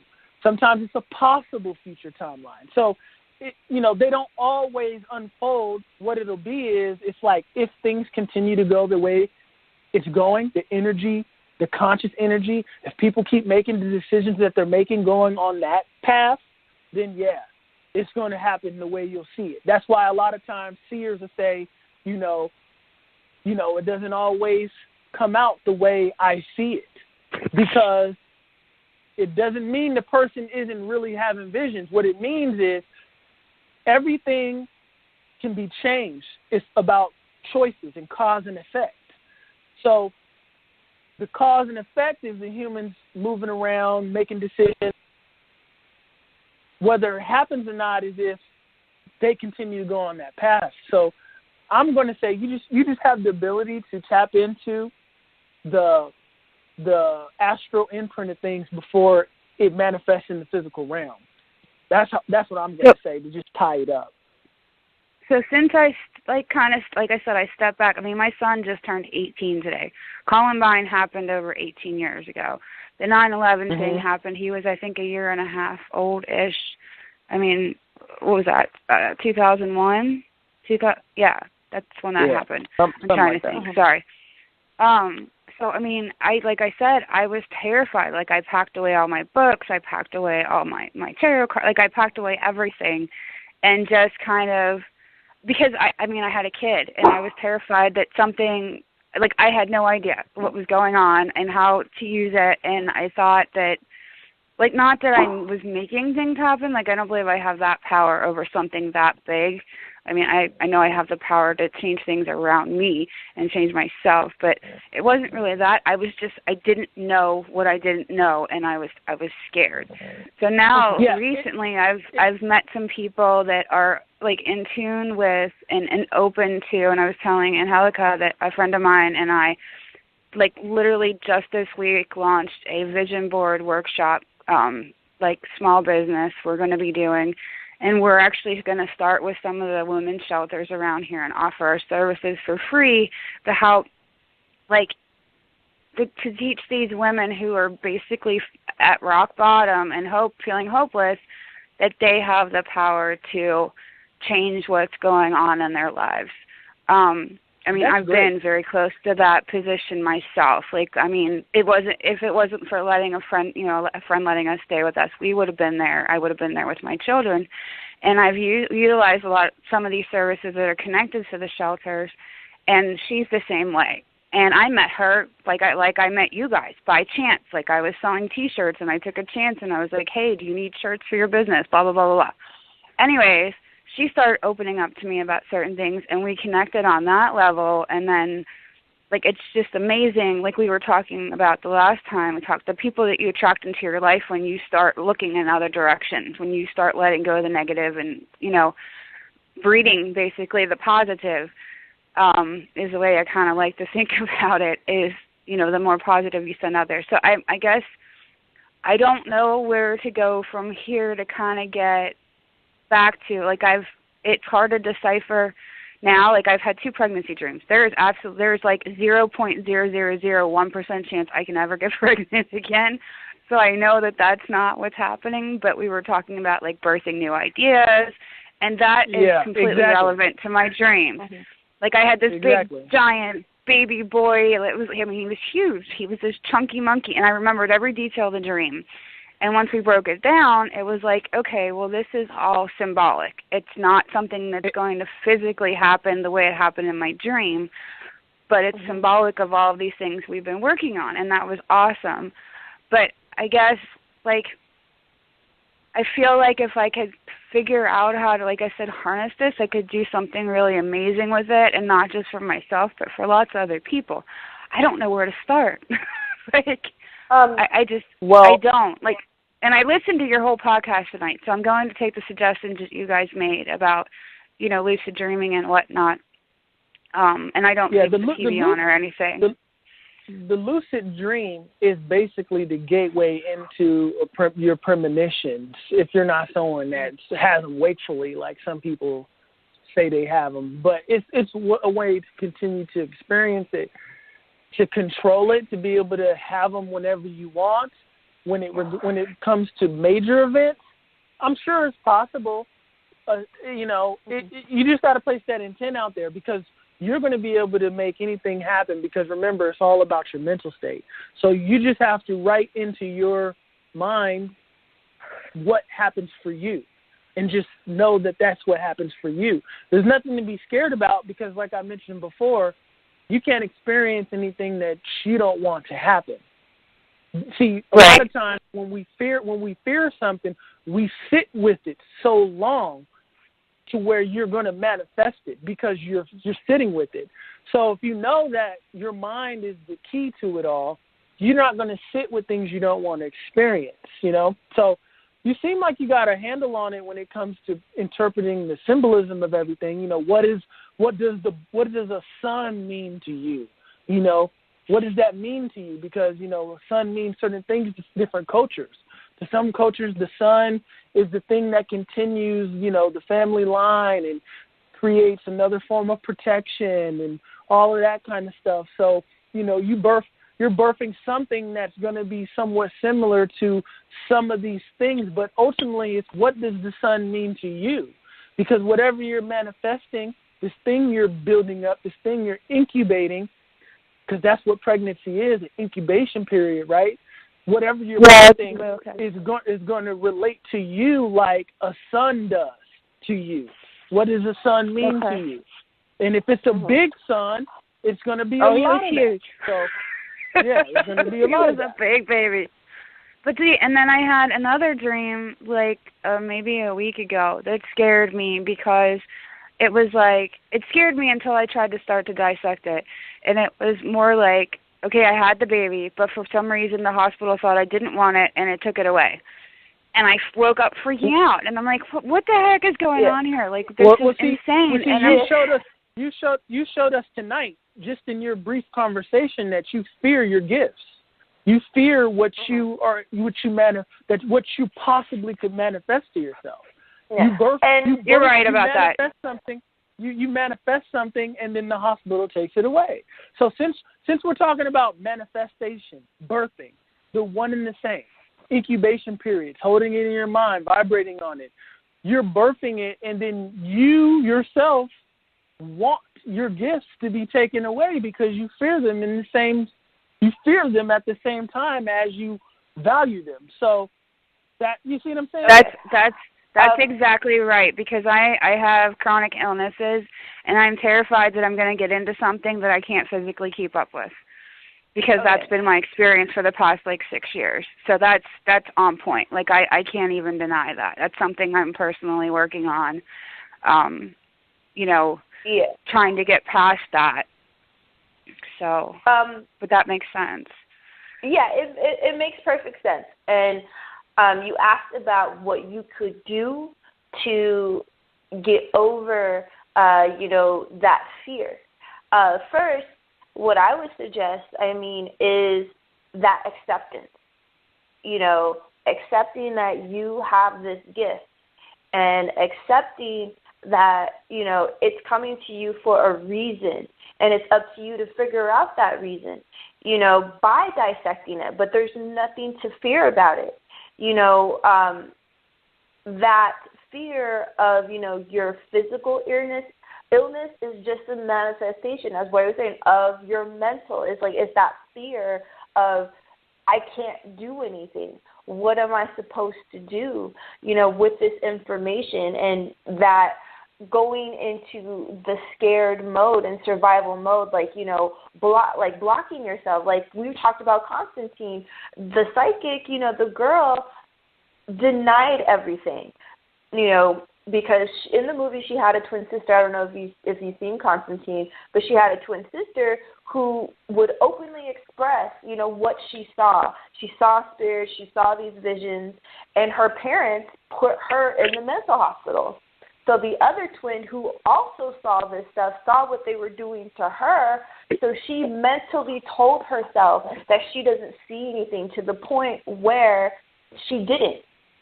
But she still felt in her deep inside that, all the people that she, found, all the criminals that she found, she always knew where they were.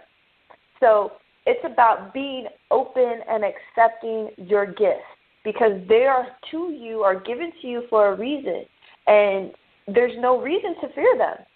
It is a power, and it's a very great power to have, to see these things and be connected to those energies and sensitivity, to be like, okay, well, what am I supposed to do? If you saw Columbine, are you in Colorado? No, I'm in Pittsburgh, Pennsylvania. I'm nowhere near. I'm a couple hours away from where the one plane hit on 9/11. Mm-hmm. But as far as the rest of it, no, I'm not anywhere near where these things happen. Yeah, you're sensitive to energy imprints. Yeah, a lot of the times, it is to we see these things, or these horrific things, kind of like to wake us up.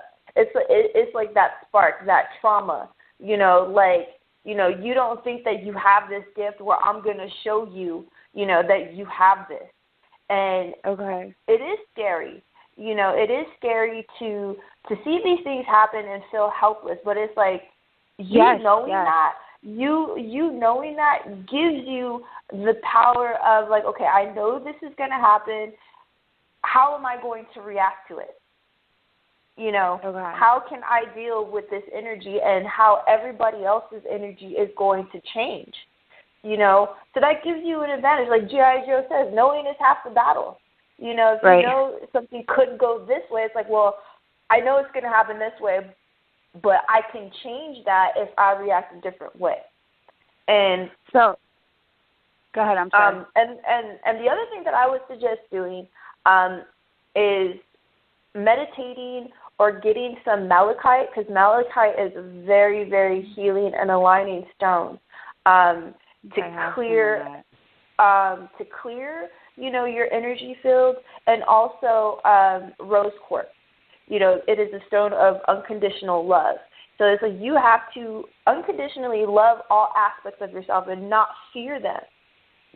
Because it's like you are putting this fear of, like, I'm helpless, I can't do anything. It's like you can always do something, whether it be making a call or sending a donation, that is something, and it's like you have to know this, that you are always capable of doing something to react in a positive, loving way. So you are never helpless, and there's nothing to fear about that, and when you start to tell yourself that, those those fears and anxieties go away, and you start to, step back into your power and get used to it.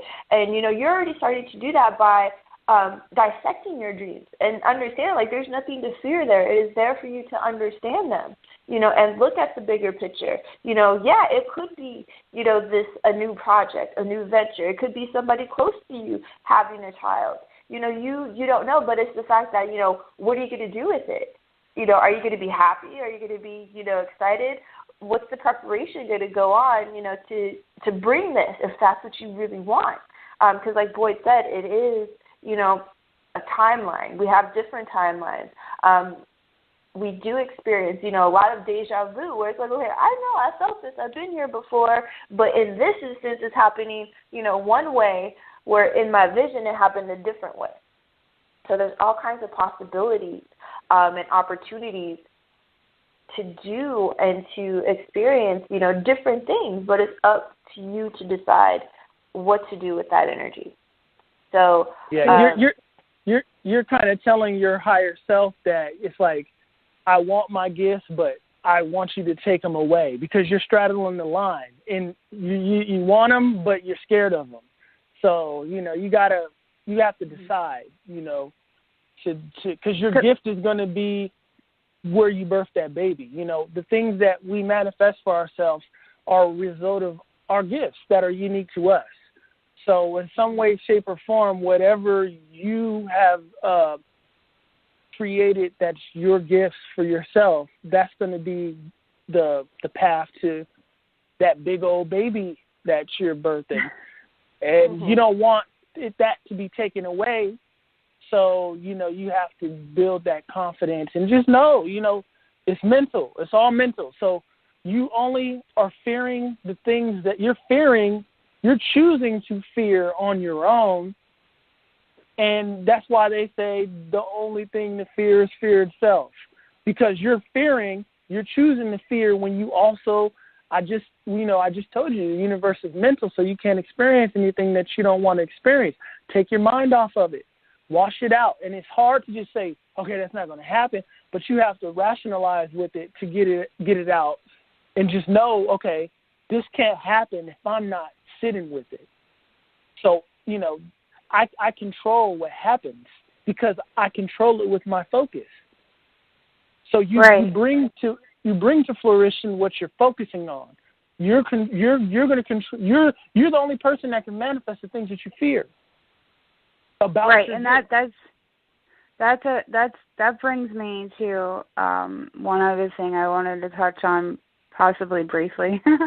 So, when I got quote unquote sick back in 2011, it was like a real sudden onset. I was stressed. I was working from home. I was working with my autistic son. It was pure chaos here, and it all happened really fast.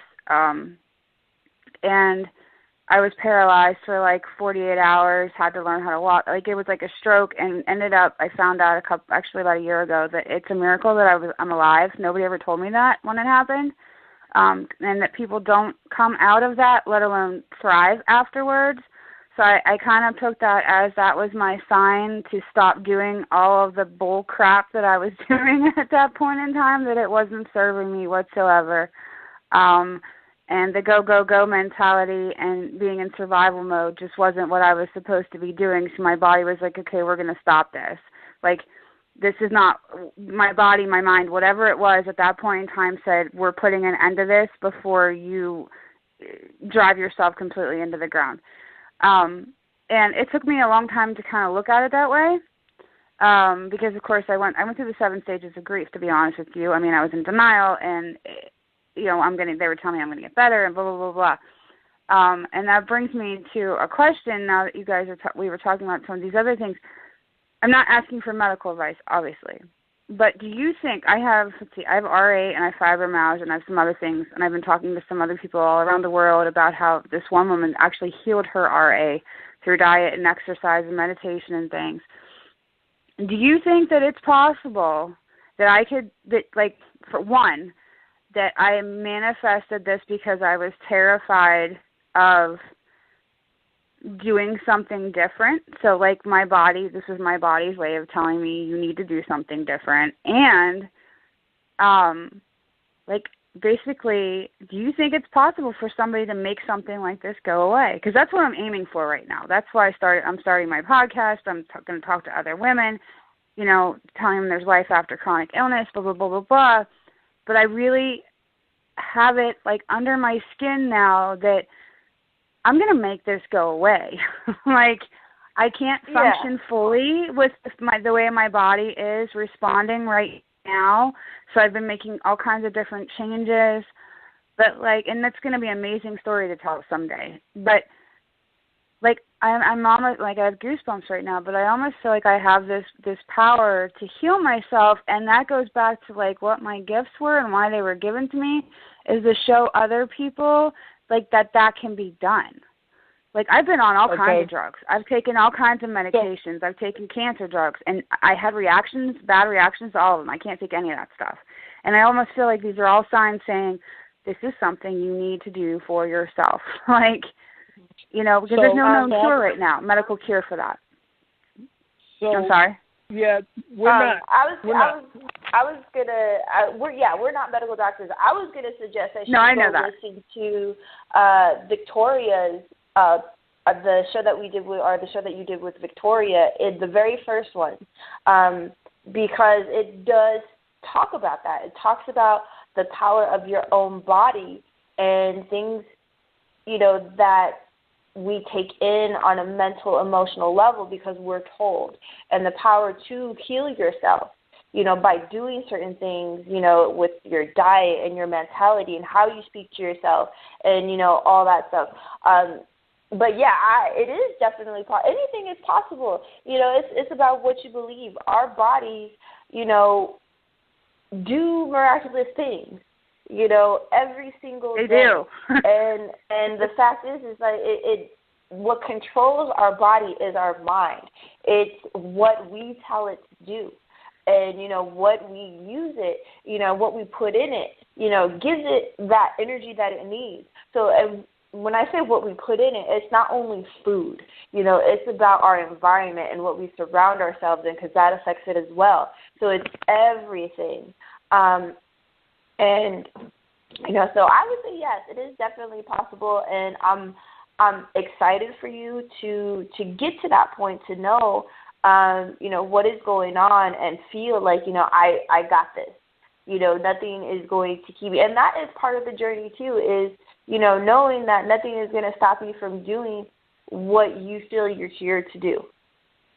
And that's funny because when I was younger, before this all happened, I was one of those people, and I'm getting back to this, that if you told me I couldn't do something, I was going to work 20 times harder to show you that I could. You know what I mean? Like, I mean, there's lots of examples I'm not going to get into right now, but it was just, I'm going to show you you're wrong. Like, I'm going to prove you wrong. So, like Angelica said, I was going to say the same thing, Angelica. So, you know, one of our first guests was a lady named Victoria, right? And she actually got over lupus with that's similar to what I have. Now, what I want to do is I'm gonna send her a text message, and I know you and Angelica speak through another platform, and I'm gonna hit her up, and I'm gonna ask her if I could give you her number, okay? Because that'd be fantastic. The way she, you know, our diet has a lot to do with the illnesses that we manifest for ourselves. Not only our diet, but thoughts. Our thoughts create chemical releases, and stress chemical releases, and stress itself on the, you know, if we're stressing in the mind, it manifests as stress in the body. It ties things up, and then, you know, we're eating these things that create these chemical imbalances, and, you know, it just goes to a bad place. So, you know, I'm not saying... Yeah, I've always described getting sick was like a physical nervous breakdown. Like, my body just was like, we're not doing this anymore, and we're shutting it down. Like, you're going to start all over. And that's what happened. Like I literally had to start all over. And part of that is really, you know, being conscious of, to you know, get your body back to where it needs. Is you need to get the things in your body that gives it nutrients, that gives it power to start rebuilding and fixing things that, you know, are out of whack. And Victoria is, shit, I don't know a better person that I could put you in contact with than somebody that literally got herself through lupus. And, you know, you guys should just communicate. And I'm sure she's not going to mind at all. So what I'll do is when we get off the show tonight, I'll send her a text. And and what's your name? Bonnie. If you don't mind me asking, Bonnie. What I'll do is I'll send her a text, and then I'll send Angelica a text, and you know, and Angelica can send you her number through the way you guys are speaking outside of the show. Yeah, no, we're just talking on Instagram. So even if you want to, I mean, you can send it to her, you can send it to me. I'm under Posh Notions on Instagram and actually social media all over the place. But yeah, that'd be fantastic. I mean, that'd be amazing actually to talk to somebody who's done what I've been thinking about doing, like what I'm actively trying to do actually. Mm-hmm. Yeah, that would be cool. I feel like, in fact, I'll text her right now while I'm on here.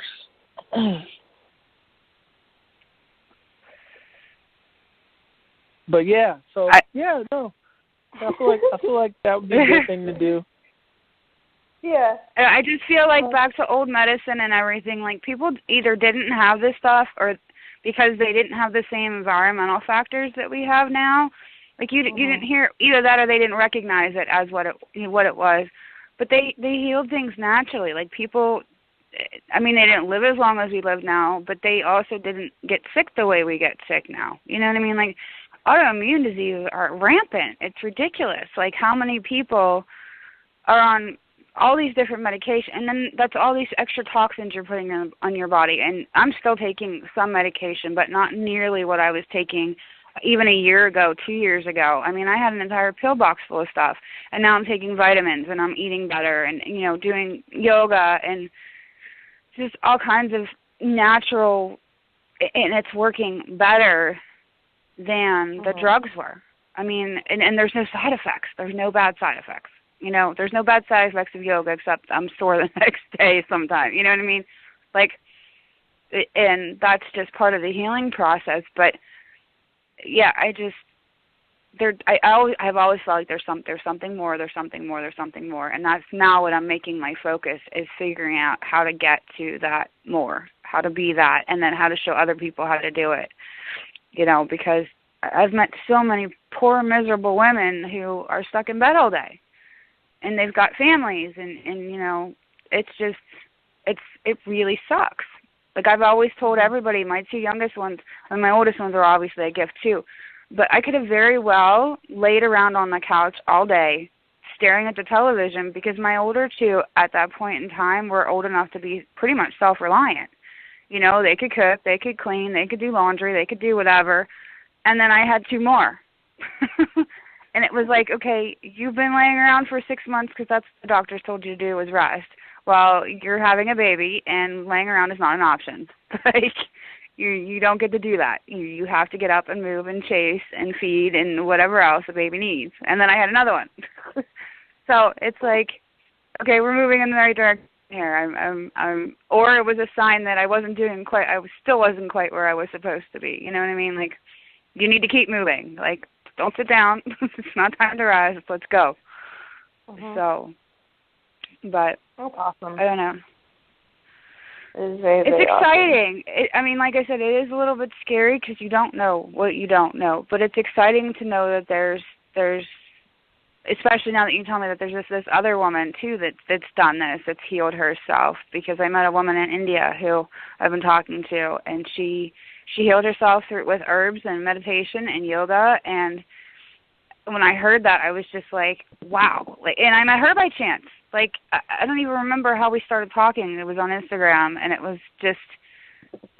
was small talk, and then we got into some other things, and it was like, wow, really? That's amazing. Like, tell me how you did this. I want to learn. Like, I want to know everything. Give me all the details. So. Yeah. Well, I know Victoria will definitely be able to help and, give you her perspective and what she did.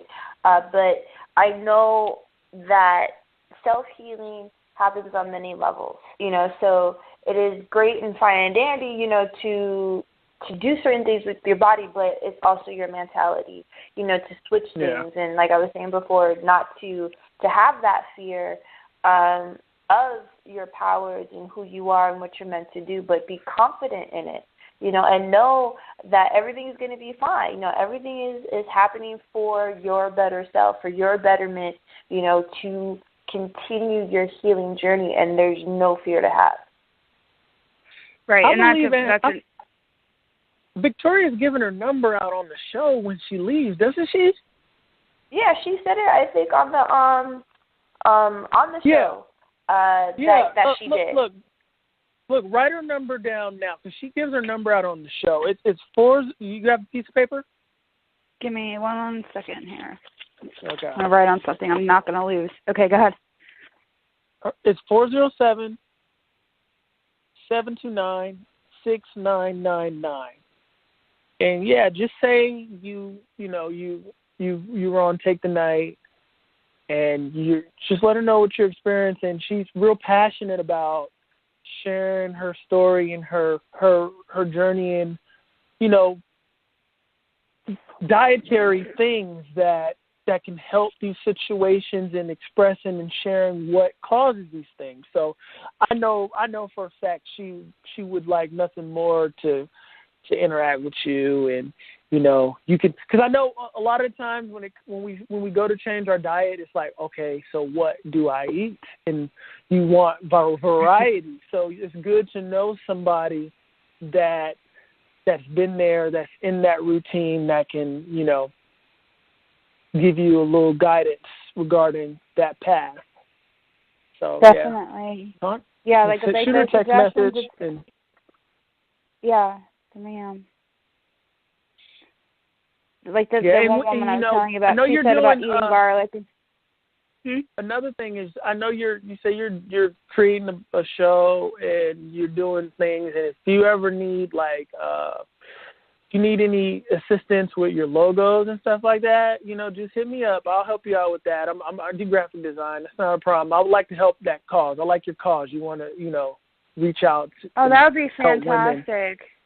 And stuff like that. So I do a little bit of that myself, but I'm limited to the program I've been using. I actually make T-shirts and other things, but I've only been using the Silhouette program. I started to try to learn Inkscape and Adobe Illustrator, and I honestly just didn't have the time to invest in it. And then when this winter hit and some other thing, I had surgery and I broke my ribs, and it was a sign to do something different. I'm still working on that, making T-shirts and stuff, but logo help would be amazing, because if you're familiar if you're familiar with Illustrator, and if because I'm the type of person to, instead of having someone dependent on me, I don't mind teaching them how to use it themselves. So like if you want to learn Illustrator, you can shoot me messages on Facebook. That's best for me. I don't really get on Instagram for real. You gotta pull me on Instagram. Make the switch. Make the switch. Yeah, but like Facebook is getting to be garbage.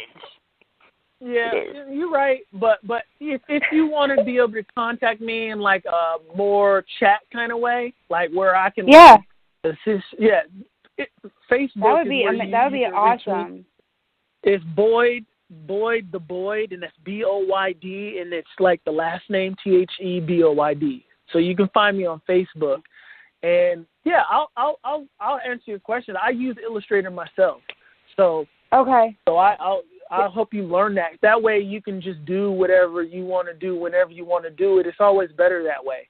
That would be amazing. Have to wait for somebody else. I've tried watching tutorials and things, and I was telling Angelica I have 4 kiddos. I told you guys that too, but I have very few hours in the day to dedicate to, like with like complete focus. And it's usually like 6 o'clock in the morning and 10 o'clock at night, and my brain isn't always completely fully functional at those 2 times. So being able to dabble like during nap time and talk to you and everything, that would be great. That'd be so amazing, because I'm not great with the videos. I'm better with either talking to somebody and walking through it or reading it. And there's not a lot of reading material that I've found for Illustrator. And like that's why I kind of, like I said, I'm still doing the Silhouette program. I use a Silhouette Cameo to cut my designs out of vinyl, but I am, like I said, I'm limited to what I can do within that program right now. So that's amazing. You gave me 2 major hookups. I appreciate it. Like more, and my horoscope told me this morning, and I'm like, what's going to happen? You're going to meet some amazing people and make connections. And I'm like, I'm sitting at home drinking wine, listening to a podcast. Cool. But it happened. That's crazy. Like, that's so amazing. I have goosebumps again. So thank you so much. I really appreciate it. And I will talk to my friend. She goes by Ren, who's working on the vision board workshops with me, and let her know. And she's going to be ecstatic.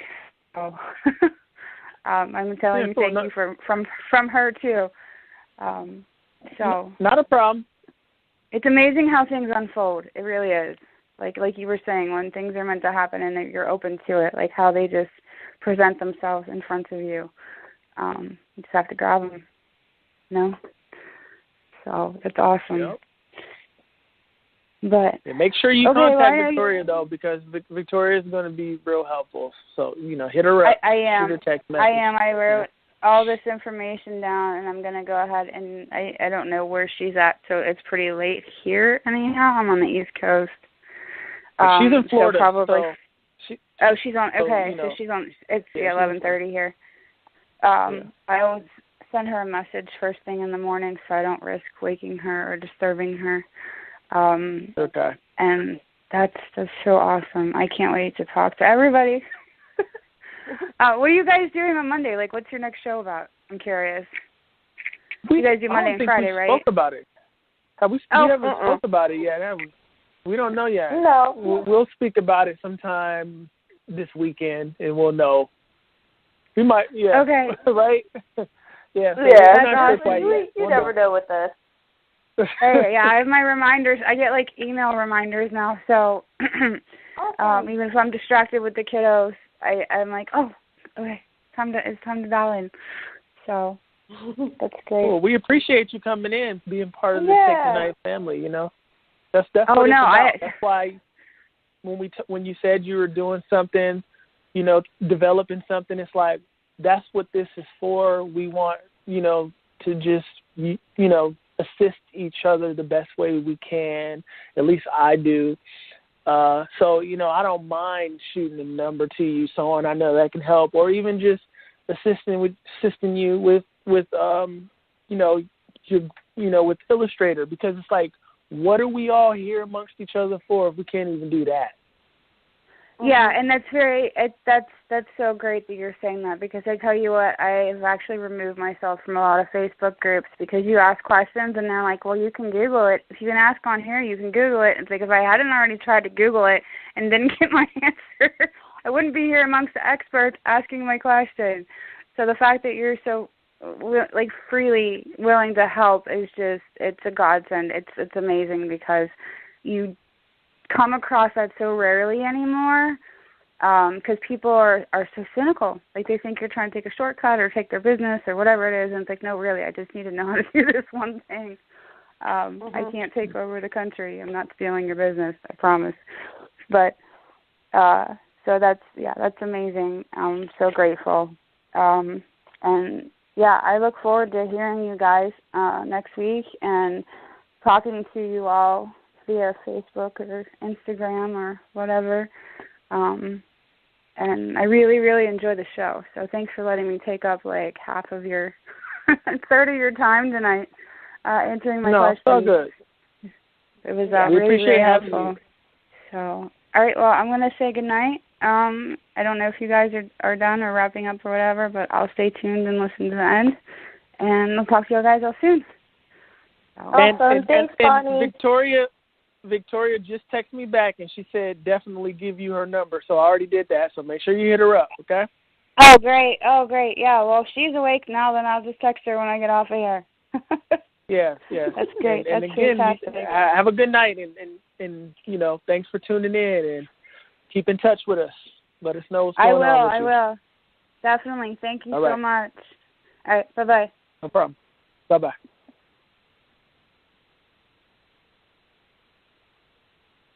Cool. Yeah. So we are in the after hours, you know what I'm saying? And it's been good. I like it. Yeah, this is very, very. I think when we started the show, I might have misheard you, what you said, and I said something that you might have heard, but I said that because I misheard something you said. We'll talk about that when we get off the show, though. Okay? Because I misheard you. I thought you said what I said, so I was like, no, trying to get your. I already know what you're talking about. I'm like, I was trying to get the context. I was trying to get the context in which you were saying it. Like, do you have the itis? Did you eat too much?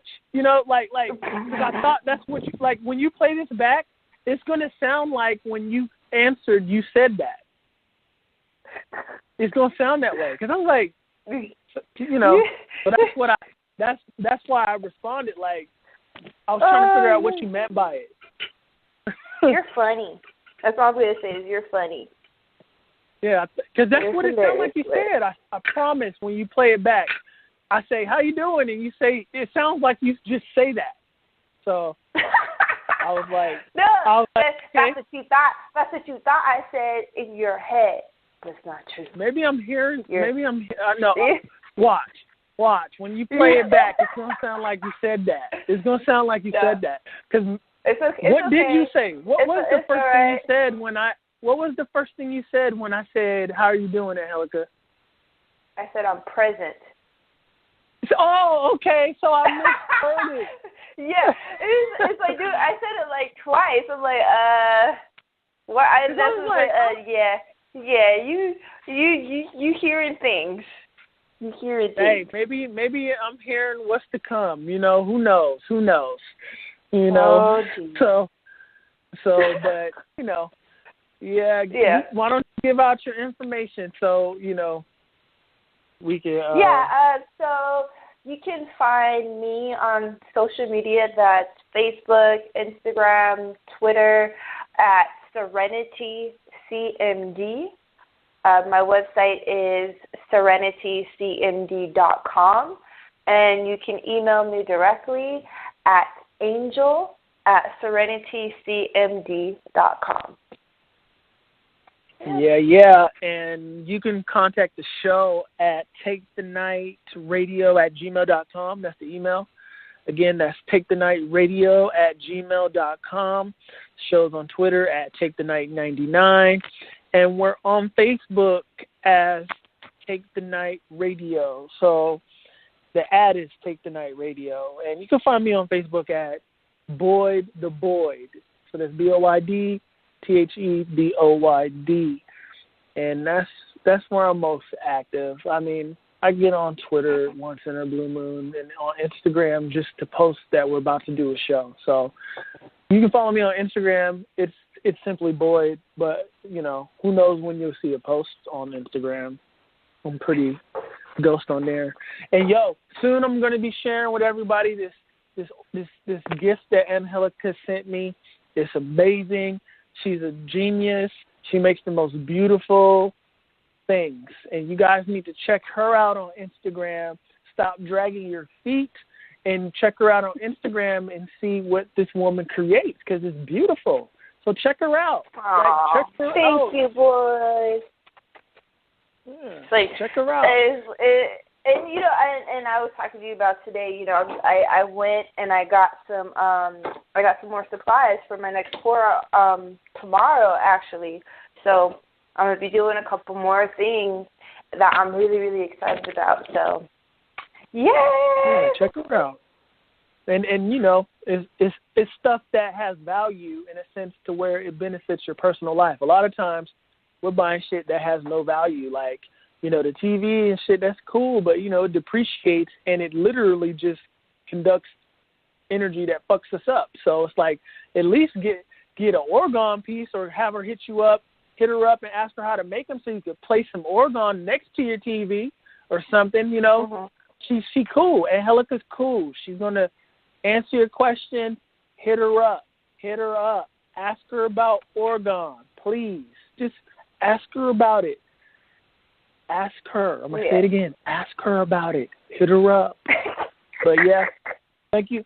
Thank you for tuning in to Take the Night tonight. Yeah. Keep your mind on what you want to be, who you want to be, where you want to go. Believe in yourself. Was that thing? Have you ever seen that video with the guy on the street with the rubber chicken, and he's like, love yourself. Love yourself. No. Express yourself. I have not I don't know. It's not with no rubber chicken. Yeah, like, it's funny. It's funny. It's funny. It's funny to me. It is. It's funny to me and Sarah. We laugh at it. It's pretty funny. But love yourself. Express yourself. That's why I brought it up. Love yourself. And express yourself. Thank you for tuning in and Take the Night. We'll be back on Monday. We'll have Dee with us. We'll get to see what Dee's been doing. And I don't quite know what we're going to be talking about on Monday. But we'll see. We'll know. You'll know sometime tomorrow probably. And, yeah. Bye-bye. Yeah, thank you. I'll take the night. I'll take the night. I'll take the night. I'll take the night. I'll take the night. I'll take the night. I'll take the night. I'll take the night. 'Cause you have a heart that's divine. Deserving you all, girl, you're mine. Eternity's ours, yeah, you're mine. We'll live a life, I'll take the night.